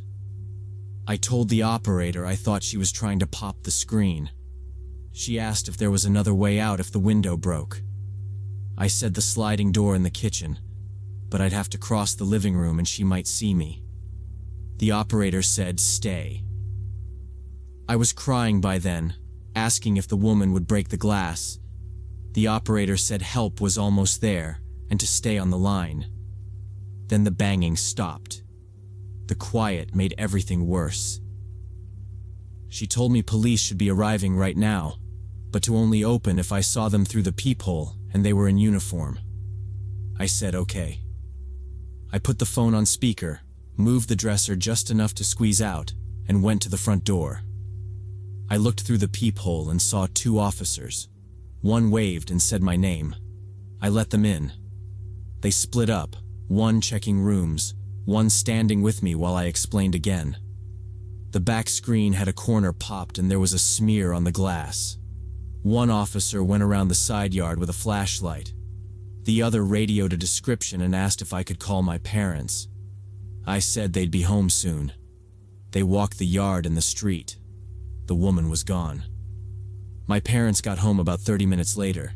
My mom hugged me and wouldn't let go. My dad talked to the officers, asking short, careful questions. They said there had been reports of a woman posing as a social worker or school official, targeting kids home alone after school, trying to get inside to steal or worse. They told me I did everything right. Don't open the door, call 911, wait. After that, my parents hired a college student down the street to watch us until they got home. It's been almost 20 years, and I still see her face on the glass and hear that hit. I'm careful now, about doors, badges, pressure. I teach my kids the rule my mom gave me. You don't owe anyone your door ever.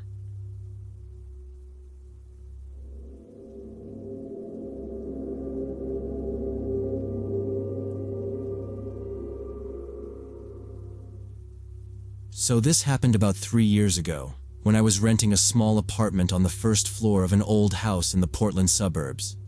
I was 27 then, working late hours at a small design studio, which basically meant I needed a quiet place where nobody blasted music at 2 a.m. The neighborhood was sleepy, mostly single-family homes, a couple of small buildings like ours, lawns that all looked the same. The landlady, an older woman, lived upstairs. We weren't buddies or anything. She kept to herself. I paid on time. It suited both of us. The setup was simple. Shared front entrance, 2 doors off the narrow hallway, stairs up to her unit. First 2 months were fine. I'd come home around 9 or 10, heat leftovers, answer client emails, bed by midnight. I never heard her TV, never heard walking around overhead, nothing. The only thing that annoyed me was the front door. It jammed unless you leaned into it. You had to plant your hip and push hard. I told myself I'd get used to it. At the beginning of the 3rd month, small things started to bother me, and I'm not even sure which came first. Sometimes I'd find the building door already unlatched when I got home, like someone hadn't closed it all the way. A couple of times my doormat was crooked, not like it caught on a shoe, but moved. I wrote it off as me being absent-minded. I was tired, always carrying a tote, a laptop bag, food containers. Things get bumped. Then it was the lights upstairs. I'd pull into the little gravel lot after 9 and see the 2nd floor living room lit up. No car in the driveway. I knew her car. Older sedan, dented bumper. Not there. By the time I parked and got out, the light would click off. It happened 2 or 3 times that week. I told myself she probably had timers, or maybe someone picked her up and she forgot the lights. It bugged me because it was always when I arrived. Right as I shut my car door, the light would die, like someone was watching. One night I decided to check. I went up and knocked. Nothing.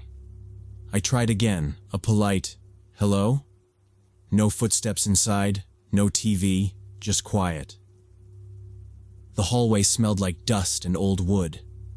I stood there long enough to feel weird, then went back down. I didn't want to be that tenant, nosy, paranoid, so I let it go. A week later, Saturday night, I stayed in. I'd made pasta, put on a dumb comedy, and was half listening while I cleaned up my inbox. Around 10, I heard footsteps on the stairs. Heavy ones. Not quick. Not a jog. A slow, deliberate thud. Thud. Thud. They reached the landing and stopped right at my door. I waited for a knock. Nothing. No rustle, no keys. Just presence. I put the movie on pause and stood up too fast, then pressed my eye to the peephole. The hall light wasn't on. It was just dark, my own warped reflection in the fisheye, and a shape, wide, not clear, blocking part of the frame. I didn't say anything. I didn't even breathe loud. I thought about calling out, "Can I help you?" But if it was my landlady, she'd say something first. If it wasn't, I didn't want to announce that I was a woman alone. A minute passed, maybe two. I counted my heartbeats, lost the number, started again. My hand found the deadbolt just to feel it. The shape finally shifted. The footsteps turned around and went back up the stairs. Same slow rhythm, fading, then nothing. In the morning, I saw her outside hauling a small plant from her car. I asked, casual, if she'd had someone over last night. "No, dear," she said, like I'd mixed up dates. She told me she'd spent the weekend at her daughter's place in the next town. She'd just gotten back. She seemed sincere. She even asked if everything was okay with the heat. I said the heat was fine. Then I said, carefully, that I'd heard someone on the stairs around 10. She frowned. No one should be in the house. I asked if we could change the locks. It felt reasonable. If a contractor had an old key or something, I didn't want surprises. She waved it off, literally waved her hand. Said maybe I misheard, or maybe a neighbor from across the way came to the wrong door. I reminded her there were no other apartments here. "I mean outside neighbors," she said. Then she looked at her plant like the conversation was over. That shook me more than the footsteps. I wasn't trying to be difficult. If anything, I wanted her to say she'd look into it. After that, I used the chain every time, slid the bolt, made a habit of checking the door twice. I also started leaving my kitchen light on when I went to shower, just to have some sign of life visible from the hall if anyone tried the knob. Logical or not, it made me feel like I was doing something. A few days later, Wednesday, late, after another long day, I was back at my desk around 11. The building was quiet. I just texted my friend that I'd call tomorrow. I closed my laptop and stretched. From the hallway, close to my door, I heard a voice outside. A female voice at my door quietly said, "Social services, please open. We need to check living conditions." It was steady, not timid, like someone used to saying the same line a lot. I walked to the door but didn't open it. I asked who exactly and what for. She repeated the same thing, almost word for word, and added that there was a complaint about sanitary violations. That threw me. I said, "At 10 at night?" She paused. Then again, "Please open." I told her I'd only open after I called their office and verified documents. I said I'd need a badge number and a supervisor's name. Silence. No answer, no card slid under the door. Just the soft hiss of the hallway. I thought she'd given up. I was wrong. About a minute later, I heard a scratching sound at the lock, light at first, then a tiny click like someone probing with metal. It wasn't subtle. Whoever it was, they weren't checking anything. They were trying to get in. My back went straight cold. I grabbed my phone, thumb already on 9. I said loudly, clear as I could, "I'm calling 911 right now." The scratching stopped mid-motion. A beat. Then quick steps up the stairs, faster than I expected, and a door slammed on the second floor. The sound made my chest jump. I told the dispatcher exactly what happened, that someone pretended to be social services and tried the lock, that they ran upstairs. She kept me on the line. I stood away from the door, chain on, bolt in place, watching the peephole even though it showed nothing but dark. The dispatcher told me officers were on the way.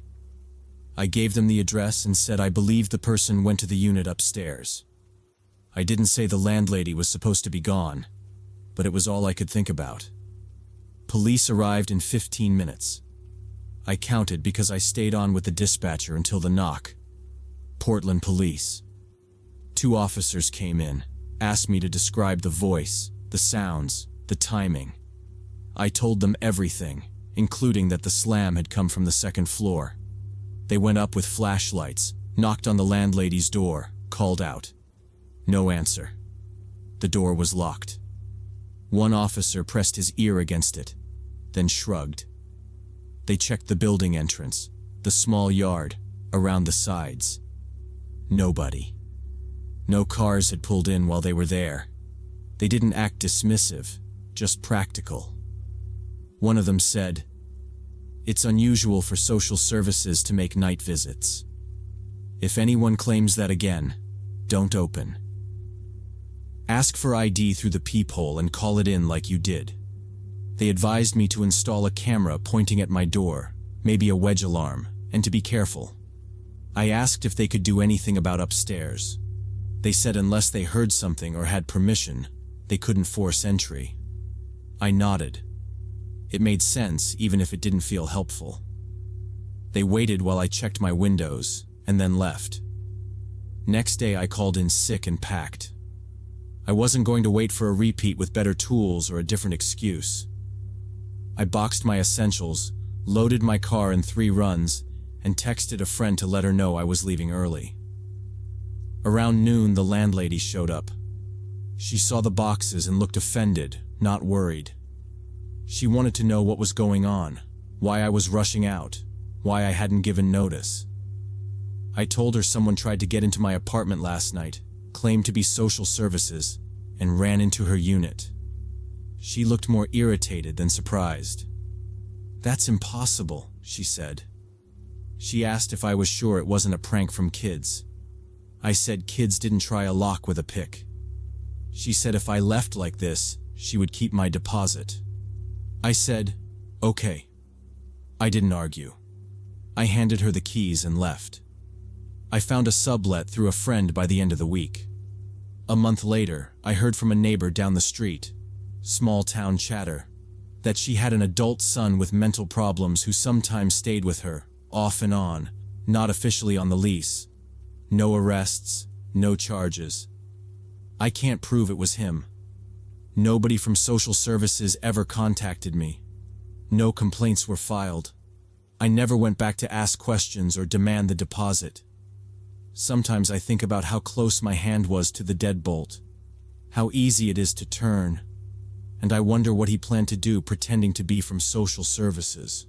I'm just glad I trusted my instincts and got out of there when I did.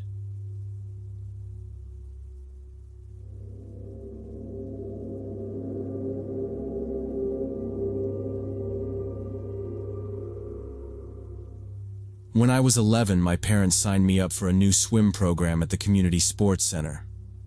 We just moved to the suburbs, and my mom kept saying I needed structure and real friends, not just online ones.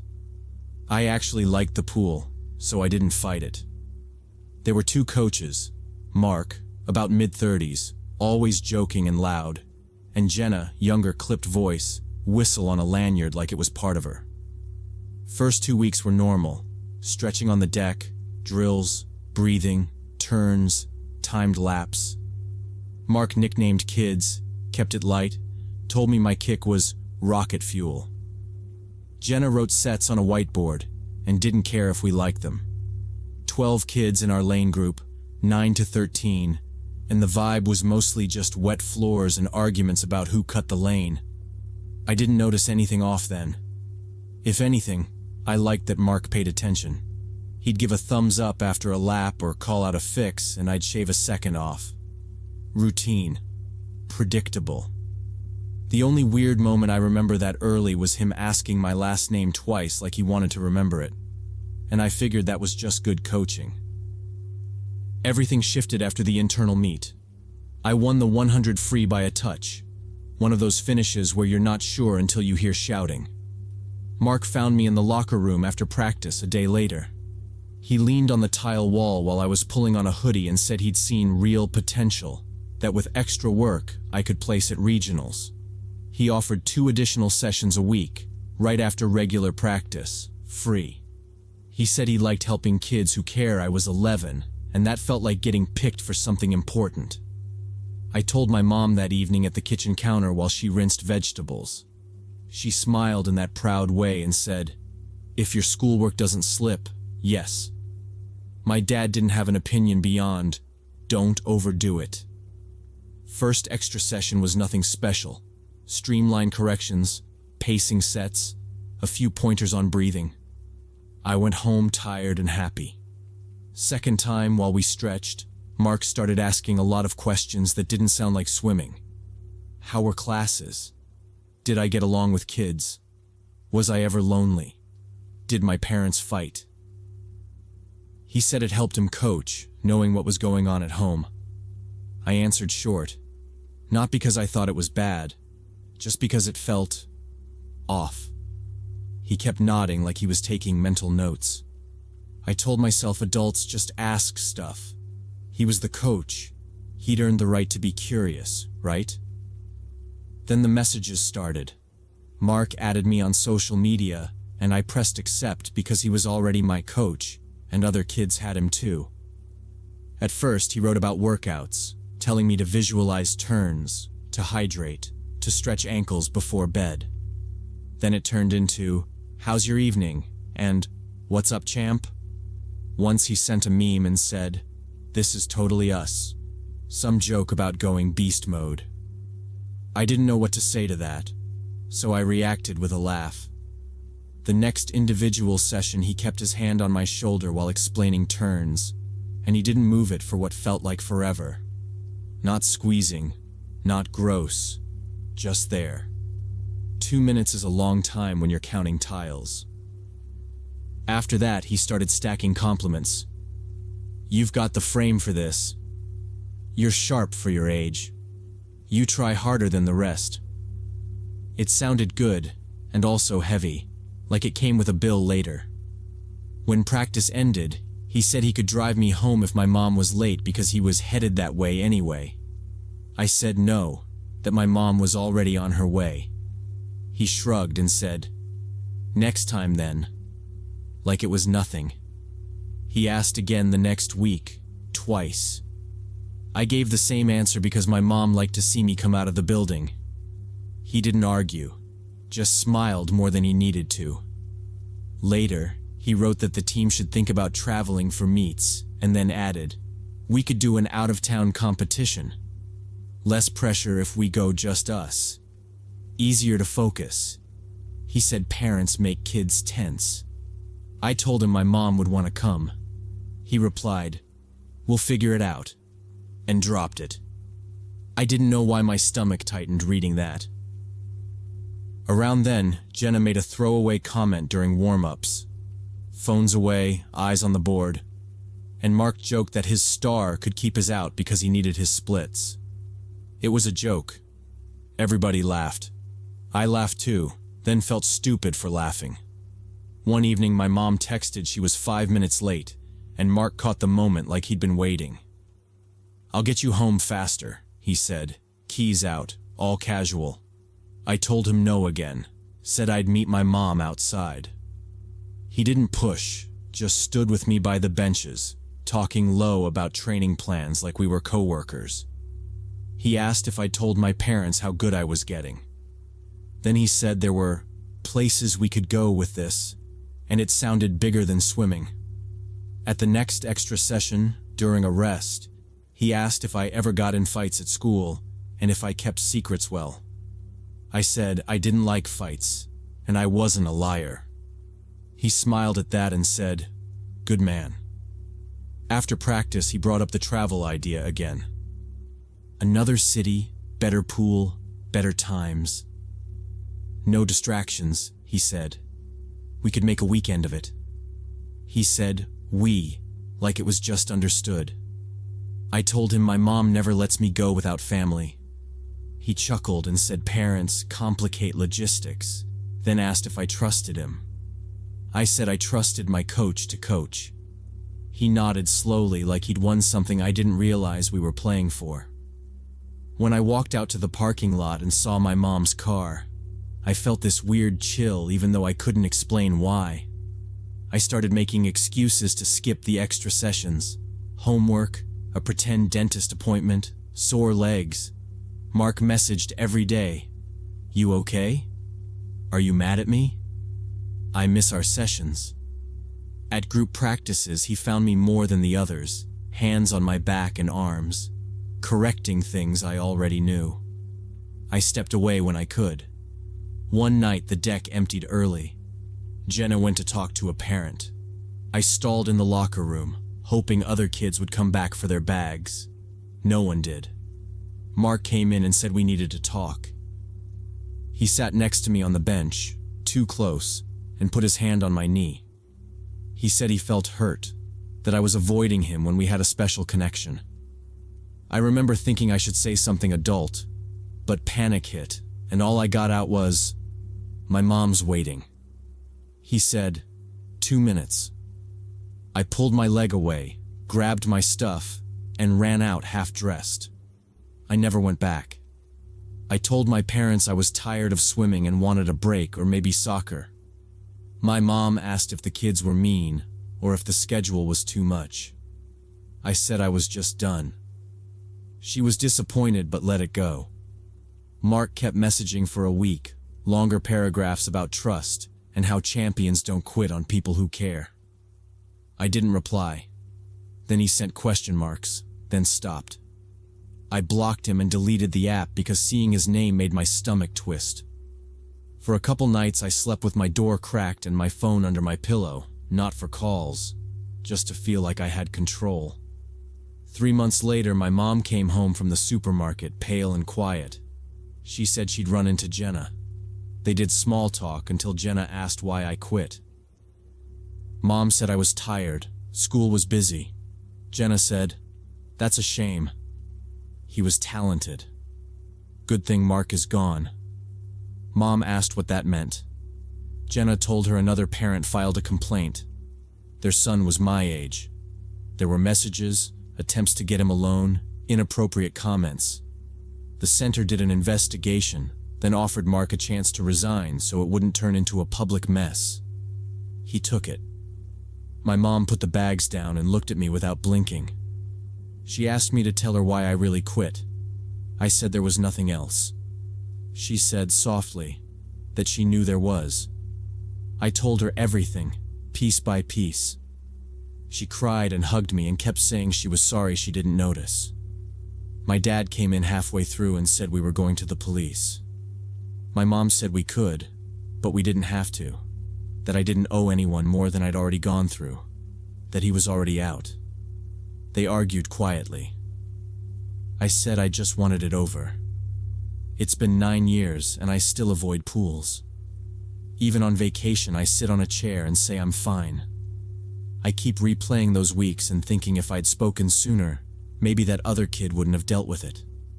Then I remember I was 11 and didn't understand until it felt dangerous and I just wanted out.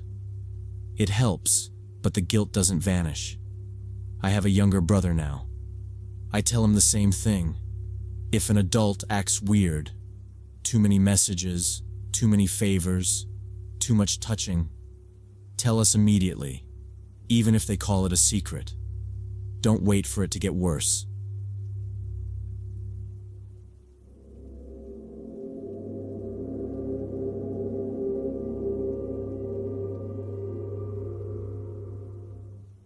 I moved into this house in the suburbs 6 months ago after my divorce, looking for a quiet place to start fresh.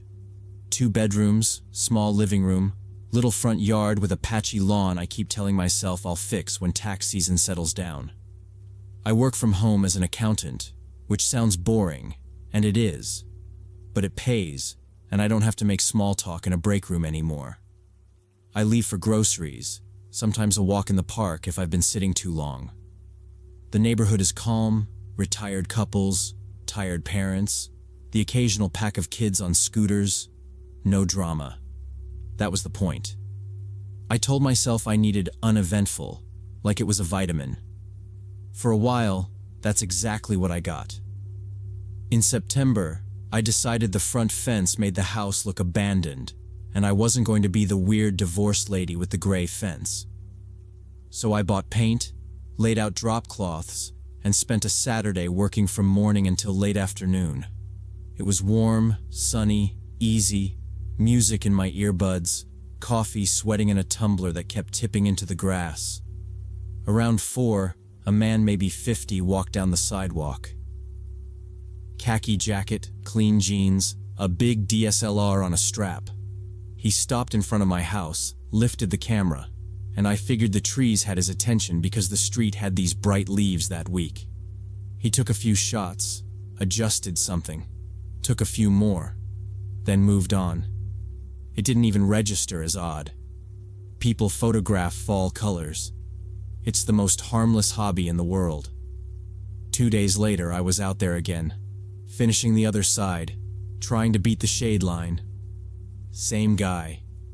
He slowed this time, lifted a hand in a little wave. I gave a quick hi and kept brushing because I wanted to finish before the light got bad. He didn't leave though. He stood there another minute and asked how long I'd lived here. I told him 6 months. He said he lived a couple blocks over and walked the neighborhood most afternoons, photographing architecture and nature. He laughed at those words like he knew they sounded pretentious, and he lifted the camera like proof. He told me the model, said he upgraded the lens recently. I smiled and said, nice, but also, I should finish while it's still drying right, which was true. He nodded, said, of course, I'll let you work, and kept walking. It felt normal, pleasant even.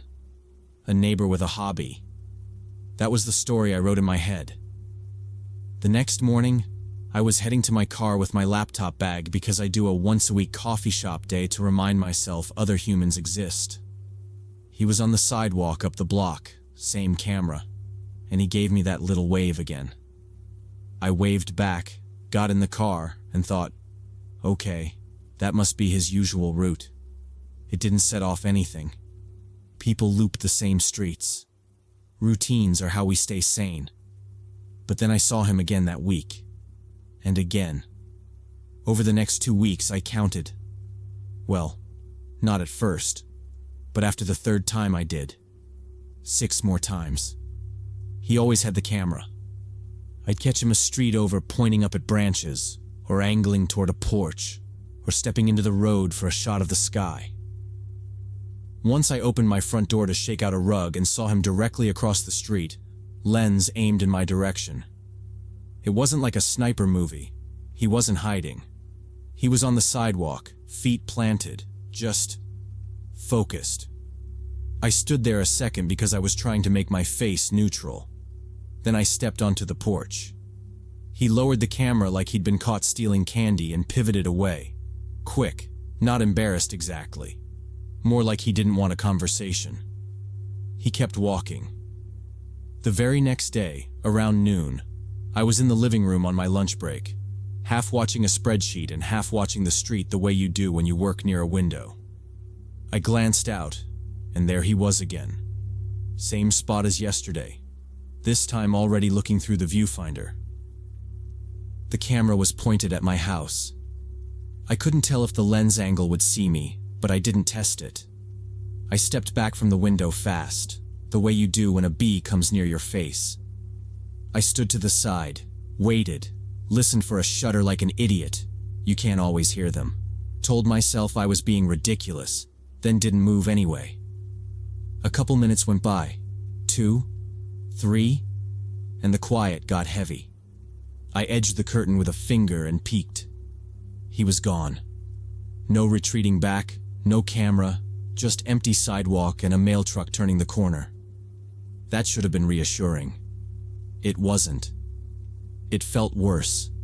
Like I'd missed the second half of a sentence and couldn't stop filling it in. I picked up my laptop and worked from the kitchen after that, where the window is smaller and higher and faces the side yard. The following morning I woke up earlier than usual, and my first thought was the window in my bedroom faces the street too. I hated that it was my first thought. I told myself he was probably just cycling routes, and I happened to notice because I'm home a lot. That explanation lasted maybe an hour. By noon, I was catching myself listening for footsteps that weren't there. for a shutter that didn't click. At one point, I stood in the hallway with my phone in my hand, trying to decide if calling the non-emergency number over "a man with a camera exists" would make me sound crazy. I didn't call. Instead, I walked room to room and closed every curtain in the house, even though I used to love natural light. A week later, late Thursday night around 2 a.m., I woke up to a strange sound. It was scraping, like metal touching glass, slow and careful, not a branch or the wind. It came from the back bedroom window that faces my yard. I lay still and held my breath and waited. The scraping came again, then nothing, then a small crunch like a shoe on dry leaves right under the window. I slid my hand under the pillow for my phone and didn't turn on the screen until the brightness was at minimum. I dialed 911, kept my voice low, told the operator exactly what I was hearing and that I was alone. She asked for my address, told me officers were on the way, told me to stay in a room with the door closed and not to confront anyone. I told her I was going to my bedroom door. I locked it. I sat on the floor in the corner by the dresser, away from the line of the window, and I tried to keep the phone steady. About a minute later, there was a sharp sound like a crack, not loud, like a stress fracture, and then a creak I recognized as the kitchen window. It sticks sometimes even for me. I whispered to the operator that the kitchen is on the back side, same area. I heard the window's frame shift and a thud like a knee hitting the sill, and then the sound of someone landing lightly on the linoleum. My heart did something weird. Too fast, then slow, and I told her, "He's inside." She told me to stay where I was, and that officers were close. I heard soft steps in the kitchen, then the hallway, controlled, not rushing, like someone trying to map a space. I pictured the layout and wondered if I'd left a light on anywhere. I hadn't. The steps paused halfway down the hall, then came closer to my bedroom door. The footsteps came right up to the door. A shadow slid across the gap at the bottom. The handle moved and tapped against the lock. It turned again, steady, then rattled once, not forceful, like testing me. I don't know why I didn't cry. I was past that. I pressed my hand over my mouth and focused on breathing through my nose so quiet it hurt. Then I heard a man's voice, low and normal, like ordering coffee. "I know you're in there." I didn't answer. The handle stayed still. The shadow didn't move. I counted 3 breaths, 4, and then the shadow turned and stepped away. He didn't go back toward the kitchen. The steps went the other way, toward the living room, then stopped and started again like he was scanning. A drawer slid, something tapped a table, a floorboard squeaked near the front window. He moved around like he belonged there. This went on maybe 2 minutes, maybe less, maybe more. Time was garbage. And then, faint at first, there were sirens somewhere on the main road. The steps in my house changed. They went fast, direct, back down the hall to the kitchen. I heard the back door swing, hit the siding, and then the clatter of someone moving over the steps. Voices shouted from the front, "Police! Announce yourself!" I stayed where I was. I told the operator what I was hearing and she said, "They're there." Doors banged. I heard boots in my hallway. I kept the phone to my ear until there was a knock at my bedroom door and a clear voice called my name and badge numbers. I opened it with the chain still on first, because that felt like the only power I had left. Then I let them in. They told me they found a man in the backyard trying to climb the fence. It was the same photographer. I didn't say anything for a second. I think my face said enough. They sat me on the bed and one officer stayed with me while the others searched. In his backpack they found printed photos. Me painting the fence. Me leaving the house. Me on the porch with a mug. A few were through my windows. My address was written on a scrap of paper with little notes about times. There were lock-picking tools, The officer said he had a prior stalking case in another state from 3 years ago, and that they'd confirm. I gave my statement. I answered the same questions twice because my brain was skipping. They arrested him. Now he's under investigation, and I have a restraining order. I installed an alarm system and cameras, and I'm planning to move as soon as I sell the house.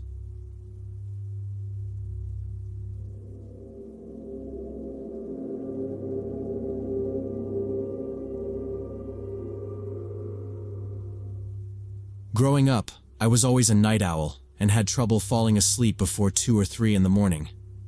Our house was shaped like an L, with my parents' and sister's bedrooms down the long side, and my room and my dad's office on the short side, connected by a narrow hallway that fed into the living room. There was a small bathroom right between my room and the office that I mostly used because it was closest. One night in mid-March, I was lying there around 1 in the morning, staring at the ceiling because sleep just wouldn't come. My parents and sister had crashed hours earlier. The only thing I heard was the hum of the heater kicking on and a faint wash of highway noise. Then a floorboard out in the hallway made that exact groan it makes when someone steps toward the bathroom. It wasn't the house settling. It was the weight on wood sound you only get when a foot shifts from heel to toe. I propped up on my elbows and listened. Another creak. Same spot. I figured maybe it was the heater making things expand, but I knew the pattern of those sounds, and this wasn't it. I sat still and waited to hear the bathroom door swing. Nothing.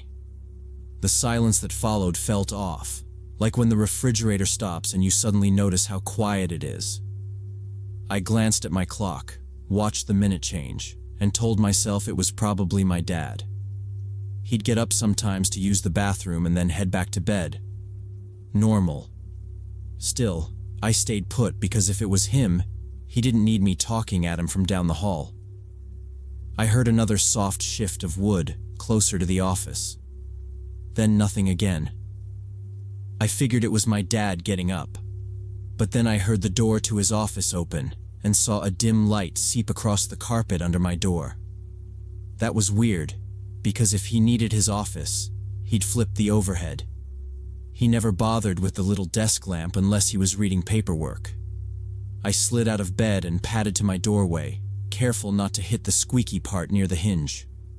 From there, I could see the office door cracked and that thin, yellowish glow inside. No chair scraping, no typing, no whispered cussing at a printer jam, which was his usual soundtrack. I started to call out, "Dad?" But my mouth wouldn't cooperate. It wasn't fear exactly. It was that gut thing telling me to let the house stay quiet and just watch. The heater clicked off, and in the new stillness the place felt colder even though the thermostat was set high because my sister hated being chilly. I told myself to stop being dramatic. If it was my dad, he'd answer as soon as I said his name. If it wasn't, what then? Wake everyone? I ran through that, and it made sense to wait 1 more second. I listened harder, trying to pick up anything. Paper, a cough, the little drawer runners that squeal when you open them too fast. I pressed my palm flat to the door frame so I wouldn't drift forward without thinking. The wood was cool. I stood in my doorway, not willing to step into the hallway, when I heard a soft metallic sound, like someone easing a desk drawer open and letting it close with their fingers still on it. It repeated, quicker, like whoever it was knew exactly which drawer to check next. Then the light in the office clicked off and everything went dark. I exhaled without meaning to, and that tiny sound felt too loud. A shape moved into the hallway, broad shoulders, dark clothes, and my whole body went electric. I slid back into my room and eased my door almost shut, leaving a narrow strip to see through. My breathing went shallow on instinct, quiet and thin, like that would make me smaller somehow. Through the gap, I watched the silhouette stop as if listening. He wasn't my father.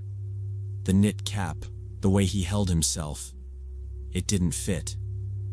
My dad sleeps in old t-shirts and doesn't wear hats in the house. This guy's outline screamed wrong. He turned his head toward my side of the hall, and for a second I was sure he could hear my heart. It felt like it was hitting my ribs hard enough to leave a mark.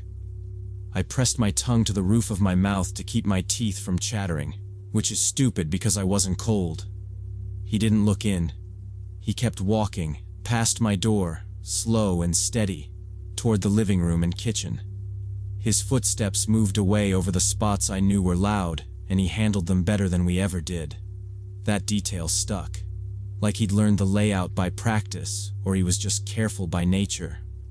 A drawer slid somewhere farther out.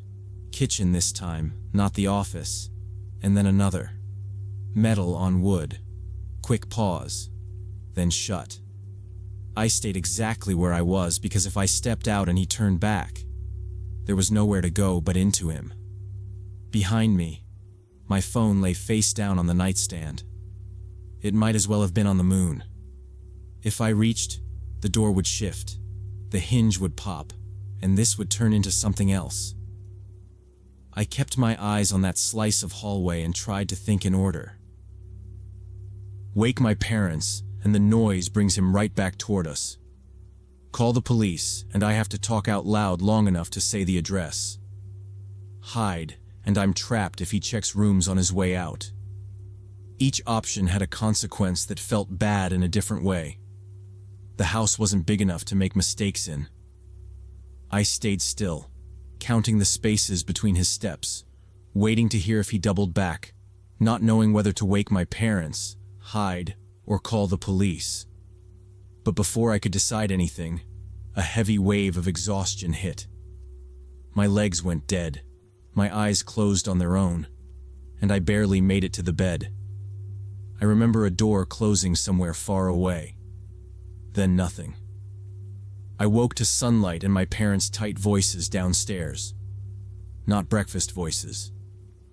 I went down and found them with 2 police officers in the kitchen, notebooks out, coffee untouched. They said burglars came in through the kitchen window after removing the screen.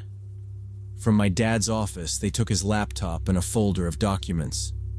From the living room, they took my mom's tablet, and from the kitchen, they grabbed car keys. The screen was leaning under the bushes, fresh scrape marks on the latch, a dark smudge on the sill. An officer asked if we had cameras. We didn't. I tried to match their timeline to mine and hit a gap I couldn't explain. An officer asked what time I went to bed. Around 1, maybe a little after. Heard anything else? Floorboards, a door. That's it. My mom covered her mouth and cried in short breaths. My dad stared at the office like he could pull the laptop back by thinking hard. The officer took notes and showed me the lifted screen outside. I told my parents everything I'd seen and heard. I didn't leave anything out. They were shocked I'd been that close. My mom hugged me hard and said, "You stayed in your room. You stayed in your room." My dad asked twice if I was sure it wasn't him. No, it wasn't you. The knit cap, the way he moved. He nodded like he'd lost an argument with himself and told the officers none of us woke up. My dad called an alarm company that same day. No shopping around. "We need it today," he said, and a technician came before dinner. My dad followed him room to room asking how the sensors work and whether the back window needed a special contact. He changed the locks and dropped a dowel in the sliding door track. My mom gathered devices and put them in a cabinet. The officers dusted the kitchen window and frame and said they had clear prints. We told them both cars were still in the driveway. One officer said thieves sometimes come back for a vehicle and told us to move them into the garage if we could. My dad changed the garage code and kept the keys beside his bed. He set the alarm even during the day. The police never caught the thieves, even though they lifted prints from the window frame. Weeks went by and a detective called twice to say they were still comparing. Insurance covered the electronics, not the documents. My dad spent evenings canceling cards, changing passwords, and flagging his work accounts. My sister started locking her door. I learned every chirp the alarm made and checked the windows before sleep. I still don't understand why I fell asleep so suddenly that night, like my body just shut down from fear or shock. It bothers me because I replay that moment, and it's blank after the door sound. Then it jumps to morning. No middle. Sometimes I think about what would have happened if I'd stepped into the hallway or yelled. Maybe he would have run, and we'd have kept the laptop. Maybe he would have turned and things would have gone bad fast. I tell myself I did what made sense with what I knew. Everything could have ended very differently. Still think about it.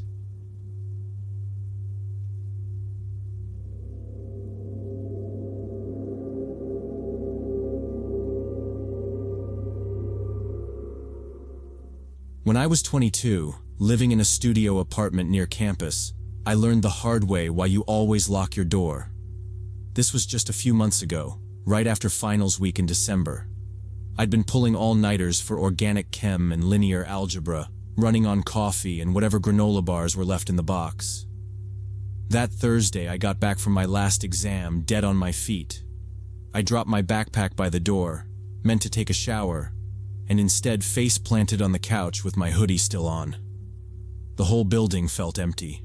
That weird afternoon lull when everyone is at work or driving home. I don't know how long I slept. I just remember waking up because something felt off. Not a sound at first. More like a change in pressure. Like the room had someone else's breathing in it. I was on my side, facing the back of the couch. I didn't move. I kept my eyes closed and tried to listen without obviously listening. For a few seconds, there was nothing. Then I heard the soft slide of a drawer. My desk chair creaked. A paper stack shuffled, not clumsy at all, methodical. Someone was in my apartment, going through my stuff like they had all the time in the world. Every instinct said get up, bolt, yell, something. But the layout is a single room: couch, desk, kitchenette, bed, door. If I stood up, I'd be 5 steps from whoever was at my desk. If I ran, I'd have to pass them to get to the door. My phone was on the coffee table, close enough to touch if I stretched, too far to pretend I was rolling over in my sleep. I kept my breathing slow and heavy. My heart didn't cooperate. It was loud enough in my chest that I was sure it would give me away. The person, man I think from the weight in his steps, kept pulling drawers, not slamming, just open, close open. He examined something, set it down, moved on. He flipped the little latch on my filing box. I heard the metal tongue. He studied a page long enough that I had time to count silently to 12 and lose track. He wasn't grabbing the obvious stuff. My laptop was on the desk. I didn't hear it move. He was more interested in envelopes, the little safe under the printer that's more pretend than real, the stack of graded problem sets with my name at the top. I thought about coughing. If he knew I was awake, maybe he'd leave. But then what if he panicked and used whatever he was carrying? I pictured a box cutter, a screwdriver. Stupid. But it's what dropped into my head because I keep one in that middle drawer and I'd heard that one open first. I thought about calling out, "Hey man, I'm broke," in a fake groggy voice. That sounded like a good way to get stabbed. I tried to find alternatives that made sense. Stay still, memorize details. He didn't wear heavy boots, rubber soles, cheap. He breathed through his nose. I caught that once when he shifted. My window was still shut. I remembered locking it 2 nights ago when the radiator started clanking. The only way in was the door. That meant I hadn't locked it when I crashed. A folder thumped. He paused, like he'd found the one thing he came for. I don't know what exactly. Maybe the lease with my name and the building info. Maybe the envelope of receipts that had my bank logo on them. I could feel the draft from the hallway now, faint, like he'd left the door not fully closed behind him. If I twitched, I was exposed. My knuckles itched to grab the phone anyway.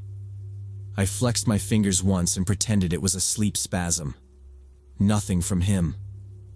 The footsteps changed direction. He moved away from the desk, slower. Each step had a tiny hesitation, like he was thinking between them. He was behind me now, close. The couch fabric ticked in my ear. I kept my face limp, my mouth slightly open, breaths even. I focused on the count in my head to keep from shaking. He didn't speak. He didn't sniff or clear his throat. There was just the sensation of being watched, the kind you feel in the back of your neck when a TA stands over your shoulder during an exam. My eyes watered from staying shut. I let one longer exhale slide out and prayed it didn't sound fake. He leaned. I felt the air shift. Fabric rustled softly. Jacket sleeve, maybe. I smelled something faint and sterile, like hand sanitizer or a cleaning wipe. He was deciding if I was awake. I pictured him weighing his risk, the same way I was. If I bolted, he'd have to grab me. If he spooked and ran, he'd have to get the door open. We were both modeling each other in our heads. 30 seconds dragged out. A minute. My shoulder started to cramp and I willed the muscle not to twitch. Then his weight eased back. The floorboard behind the couch creaked. One step, then another, angled away. He crossed toward the door, careful, purposeful. I heard metal kiss metal, the knob turning. A quiet click that told me he'd locked it when he came in, which made me realize I'd made 2 mistakes. I hadn't locked it, and my chain was still broken from when it pulled loose last spring. The hinges sighed. Air thinned. He slipped through. The door stopped, not fully closed, hanging open just enough to show the hall's dim light knifing the floor. He left it slightly ajar behind them. I waited another full minute before I moved, listening for any sound in the hallway outside. When I didn't hear anyone, I pushed up fast, grabbed my phone off the table, and ran to the door. I slammed it, threw the deadbolt, slid the chain across with hands that wouldn't stop shaking, then stood there with my ear to the wood counting slow breaths. Nothing but the building's low hum. I called Marcus from down the hall, told him someone had been in my place, and I didn't want to be alone if they came back. He said, "I'm coming right now," and hung up. He was there in under 5 minutes. I knew it was him from our dumb knock, but I still checked the peephole and made him say his name before I opened up. He stepped in, shut the door, and did that quick scan he always does. Big guy, rugby shoulders, but he moves careful. We didn't split up. We checked everything together. Closet first, floor, behind coats, under the bed, bathroom, behind the shower curtain, under the sink, kitchen cabinets, which didn't make sense, but we looked anyway. No one was hiding. My stomach still felt like I was on a ledge. Nothing was missing as far as I could tell, and somehow that was worse. TV still on the stand. Laptop still on the desk. Wallet with my cards still in my jacket pocket. Keys, headphones, speaker, all there. But the desk told the story. Drawers left cracked like cautious hands had been in them. File folders I keep for school and tax stuff out of order. Tabs mixed. Envelopes shifted. The small lockbox under the printer moved forward, and the little key I keep in a mug was sitting beside it. I don't set it there. We kept going anyway. Window latches were still set. The door had a fresh gray scuff near the handle that rubbed onto my thumb. I tried to rebuild the afternoon in my head, and it kept skipping. Marcus asked if I was sure nothing was gone. I checked again, opened my backpack, flipped through my notebook where I tuck receipts, looked at the stack of graded papers with my name at the top.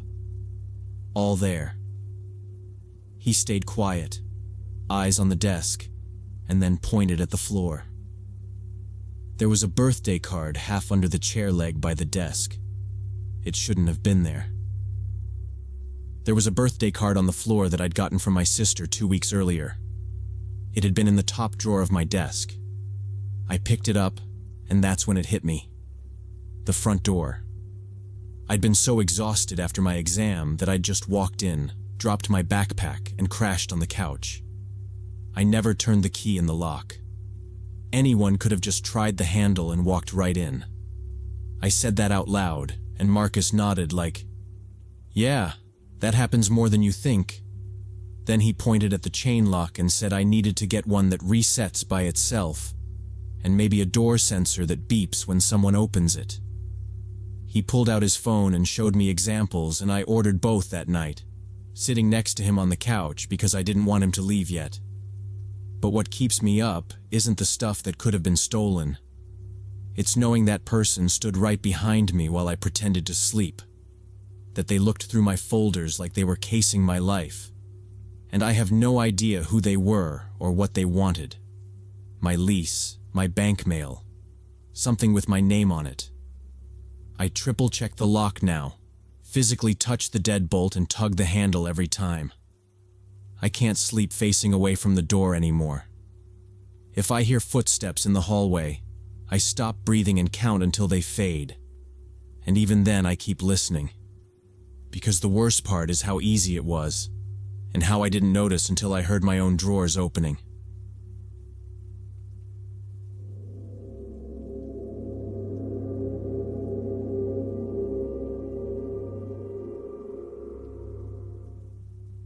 I'll never know how many times he stood outside my door before I noticed. That's what keeps me up at night.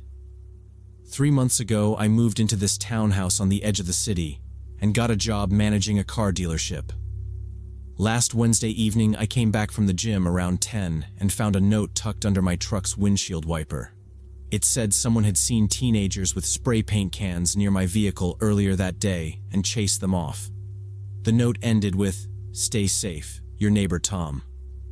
I checked the truck, and there was no damage at all. Next morning, I walked the row before work, note in my pocket, telling myself it was a decent thing for someone to do. That afternoon, I asked my neighbors on both sides if they knew anyone named Tom in our row of townhouses. Both said no. One added, "There's no Tom in this block at all, and he's lived here 5 years." I laughed like it was some mix-up. It didn't feel funny. 2 days later, I taped the note inside a kitchen drawer. Not sure why. Maybe proof I wasn't imagining it. At the dealership, I mentioned it to one of the sales guys while we were closing a deal. He joked about vigilante HOA dads. I smiled, kept working the paperwork, and told myself a fake name isn't a crime. Still, it stuck in my head. I started glancing out the front window before bed and doing a last walk-through. Stove off, doors locked, blinds down. It wasn't paranoia. It felt like basic maintenance. A week later, I worked late sorting documents for a new shipment. Manufacturers love sending the wrong window stickers. Half my job is catching dumb errors, so I stayed until the stacks matched the inventory list. Got home after midnight and saw the living room light was on, even though I remembered turning it off that morning. When I went inside, the back door leading to the small patio was slightly open. I always lock it. Nothing was stolen, and nothing seemed moved, but there was this feeling someone had been there. On the kitchen table was the same note with the words, "Stay safe, your neighbor Tom," even though there were no signs of break-in. All locks were intact and windows were closed. My phone felt like a brick, but I called the police. I made my voice calm and factual, no drama, because I didn't want to sound like some guy who watched too much true crime. 2 officers came, a man and a woman. They checked the doors and windows, asked for the note, walked the patio with their flashlights, asked if I'd had a breakup or a fired employee. I said no, because both were true. The male officer said, "Without forced entry, there isn't much we can do besides a report." The woman asked if I might have left the back door unlocked by mistake. I said I didn't think so. she said. Happens. Long day, routine gets fuzzy. They took my statement, suggested motion lights and cameras, and left a case number I knew wouldn't do me any good. After they left, I installed an extra bolt on the back door and changed the front door lock, though I didn't understand how anyone could have gotten in the first time. I slept on the couch with the TV on, telling myself it was to keep me from overthinking. Really, I just didn't want silence. The next 2 weeks passed quietly, and I almost forgot about the incident. The bolts clicked easily, the lights stayed off when I left, and I started believing the simple answer. I messed up, scared myself, nothing happened. Then I started noticing the gray sedan. First, it was parked across from the dealership when I stepped out for lunch break. Couldn't see the driver through the tint. I told myself customers cut through our lot all the time. Maybe someone eating a sandwich. Next day, the same car was parked 3 blocks from my townhouse when I was walking from my truck to the front door after work. Exact same body style, same scuffed rear bumper, same little antenna stub. I stopped at my door and looked back. It didn't move. I went inside, locked up, and watched from the upstairs window for a full minute. Nothing. Day after that, the sedan was on my street early morning when I went out for a run. I don't take my phone when I run short loops. Dumb habit, I know. So it was just me in shorts and a sweatshirt trying to act like a guy who didn't care about a parked car. I slowed, pretended to stretch, then started to approach to see the plates. The car started and drove off before I got close. I could see it was a man behind the wheel but couldn't make out his face. Corner. Gone. At work, I told my assistant I'd handle the returns so I could be near the windows. It made sense. Manager work is mostly watching and catching problems early. The sedan showed up again that Friday, idling on the street while I locked up the cash room. I stepped outside with one of my salesmen and kept talking like normal. The car eased away, no rush. I wrote down the time on a sticky note and tossed it in my pocket like that would matter. That sedan showed up 5 more times over the next 3 weeks, always in different places. Outside the grocery store where I shop, near the gym, at my parents' house when I stop by for dinner. One Saturday morning at 6 a.m., a sound woke me up. Someone was trying to open the front door with a key. I could hear metal scraping the lock, turning, but the new lock wouldn't give. I was lying in bed upstairs, frozen, not knowing what to do. The attempts continued for maybe 2 minutes, then stopped. I held my breath and waited for knocking. For anything. I heard footsteps on the porch, slow, then a pause like he was listening through the door, then silence. After about 10 minutes, I carefully looked out the bedroom window that faces the street. A man in his 40s wearing a gray jacket and jeans was standing on the sidewalk staring right at my townhouse. He was medium height, short hair, hands in his pockets like he was just out for a walk, but he didn't look away. We made eye contact for a few seconds. He turned and walked quickly to a gray sedan parked at the end of the block. I sprinted to my dresser, grabbed a pen, and managed to write down part of the plate, but not all of it. My hands shook so much I wrote the same digit twice and had to cross it out. I called the police again and they came and took a statement. I showed them the partial plate, described the man and the jacket and the sedan. The officer flipped through a little notebook and said, maybe it was a shared plate prefix, but without a full number and without actual entry into the house, there was little they could do. The younger officer walked my porch and said the lock held like it should. The older one advised me to install cameras and recommended filing for a protective order if the man appeared again. I asked if the attempt to use a key didn't count as attempted entry.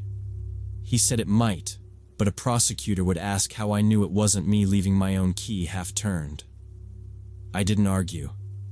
When they left, I sat on the bottom stair and tried to remember every sound. The scrape, the turns, the pause. It wasn't me. That afternoon, I drove to the hardware store and bought 2 cameras, one for the front door and one for the back. I also put extra bolts on all first-floor windows and stopped going on solo runs. I told the guys at the dealership I was switching to the treadmill at the gym for a while, and they didn't ask why. It's been 2 months since that morning and I haven't seen the gray sedan or the man again. The cameras haven't caught anything suspicious.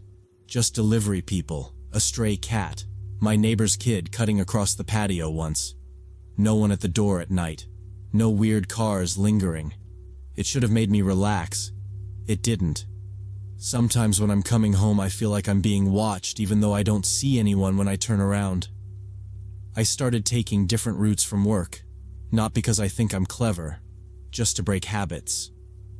Park on the next street, walk the long way. Carry my phone in my hand instead of my pocket. I changed the Wi-Fi password and set the cameras to send alerts, even though my phone now dings at random leaves. I checked the bolts so often one stuck, and I had to oil it because I was making the window warp. I told my parents I was fine, and they believed me because I said it like a manager giving an update. Strangest thing is 2 days ago I got a letter with no return address. Plain envelope, no smudges. Inside was a photo of my truck taken from close range in the dealership parking lot, and on the back were just 2 words written in marker. See you soon.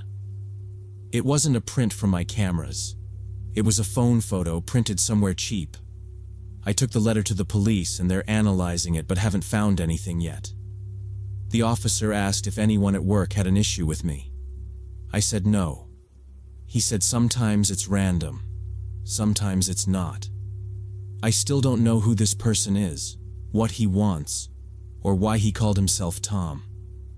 I think about the key turning and how confident you have to be to stand on a porch at 6 a.m.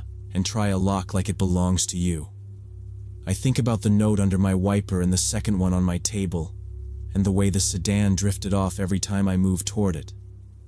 I think about how normal everything looks on the camera feed while the hair on my neck goes up for no reason, and I can't prove a feeling to anyone.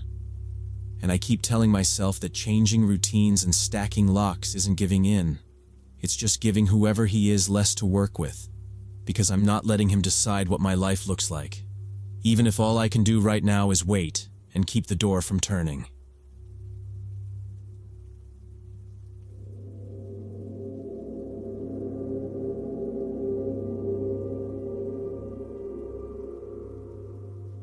I still remember the exact moment I saw that man's face pressed against our kitchen window, pointing at me to open the back door. 2 hours before that, I thought it was just some confused delivery guy asking for the wrong person. It was a Sunday afternoon in October. Parents drove to Connecticut for my cousin's wedding, and I stayed home because senior year doesn't forgive slacking on SAT prep. Around 3 p.m., our doorbell camera buzzed, and I saw a tall man in a blue sports jacket standing at the intercom. He looked normal enough, maybe late 30s, but he was talking fast and kept glancing at his phone. Asked if David Chen lived here, said it with this weird urgency like he was running late for something important. I told him no one by that name lives here. We've been in this house for 6 years. He nodded, wrote something in a small notebook, then walked down our driveway but stopped by the neighbor's mailbox and made a phone call. I locked the screen and sat there longer than I want to admit, replaying the doorbell clip and pausing on his notebook, like the scribble might somehow explain why he'd picked our house. Dad has this rule. Don't open the door for anyone. Use the intercom. Be boring and firm. It sounds paranoid until you need it. I'm 15, but I'm a senior. Long story, skipped a grade. And my parents treat me like I can handle things if I think first. They wouldn't be back until tomorrow morning. From the street, our driveway looked empty. Mom took the SUV, Dad rode with her, and the Civic was shut in the garage. I told myself that made us less interesting. I went back to my practice tests, but couldn't shake the feeling something was off about that interaction. Less than an hour later, the intercom buzzed again. Same guy, but now he had a woman with him, late 20s maybe, wearing a denim jacket. They weren't asking politely anymore. The woman did most of the talking this time, saying they had information David Chen was staying at this address, and they needed to confirm. I started getting annoyed and told them they had the wrong house. I don't know any David Chen. The man cut in and said Chen owed them money, a lot of money, and if I was covering for him, I'd regret it. His exact words were, "You'll regret it." The woman added something about how they knew someone was home alone and it would be easier if I just cooperated. My heart started hammering and I just shut the intercom screen off mid-conversation. I checked all the doors were locked, front and back, then texted my mom, but she was probably at the ceremony, so no response. Pulled all the curtains closed in the living room and tried to focus on studying, but kept jumping at every sound. They left. I watched them walk away on the doorbell camera, but I felt sick to my stomach. I kept trying to talk myself down. Houses are supposed to feel really safe, like you close a door and the world stays out. But that's what adults say at home, not when you're the one deciding what's a big deal and what's not. I didn't call 911 because no crime had happened, and I didn't want my parents getting a police call at a wedding. I told myself he'd realized his mistake and moved on. I moved my notes to the kitchen because the light was better, not because I wanted eyes on backyard.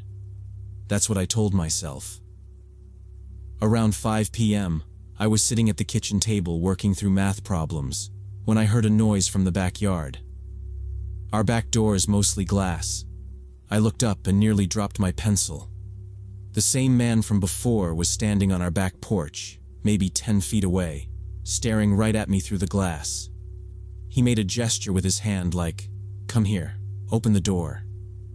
I froze for a second. Then he started walking toward the door and I saw him reach for the handle. I grabbed my phone and ran to the front hallway, hands shaking so bad I almost dropped it while dialing 911. The operator answered and I talked too fast, saying a stranger was trying to get in through our back door. She asked if I was alone. I said yes. She told me to stay on the line and get to a room with a lock. I went upstairs to my parents' bathroom, locked it, and sat on the floor by the toilet. Downstairs the handle rattled, then a hard thud like a shoulder. I whispered that he was still there.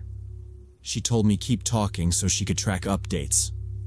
Another bang shook the cabinet against my shoulder. She said I was safe where I was. The hits switched to a steady pull, then a pause, then another hit. The deadbolt held. He yelled something I couldn't make out. She asked for his description again and whether the woman was there. I said same guy, blue sports jacket, late 30s, dark hair, no sign of her. She asked about cameras. I said only the doorbell out front. Metal scraped on metal, like prying. She said the patrol car was 2 blocks out. I stared at the bathroom knob like it might turn if I blinked. Footsteps crossed the deck, then quiet. She said I might hear sirens or knocking and not to open until she confirmed. Silence stretched until the doorbell rang once. She said, "That's them. Keep me on the line." I yelled I was upstairs and alone and asked for a name. A male voice called my name and a badge number. She confirmed it. I stayed on the line and went downstairs slow. I opened the front door chain. 2 patrol cars were at the curb, lights on, no sirens. One officer moved toward the side yard while the other asked if anyone else was inside. I said no. The back porch was empty. The officer at the door pointed to fresh scuffs by the handle. The other showed prints by the fence and a spot where someone had landed and pushed off into the ivy. My parents pulled up about an hour later, still in wedding clothes. My mom hugged me and kept apologizing for leaving. We filed a report. In the morning, a detective came by. He said a guy named David Chen was tied to thefts of rare plant seeds from botanical gardens and research labs, selling to collectors overseas. About 500,000 was missing. Chen disappeared 3 months ago. Someone pushed false addresses to throw people off, and our place got caught in it. He said the man and the woman were likely partners, or people Chen owed. They wanted leverage, not us. Patrols were increased for a couple weeks. No one came back. Now whenever the doorbell rings, I check the camera first, and I don't answer unless I recognize the face and the car. If a package gets misdelivered, I leave it on the porch and text the neighbor instead of carrying it over. We replaced the back door with less glass and a better strike plate, and I keep shoes by the upstairs window like that would matter if I had to climb out. It sounds dramatic until you're the kid crouched by a bathroom toilet counting seconds between hits on your door. My family still jokes, but it's the nervous kind. Someone says, "Is that David Chen?" when the app glitches or a car slows at the curb, and we laugh too fast, then we check the feed again.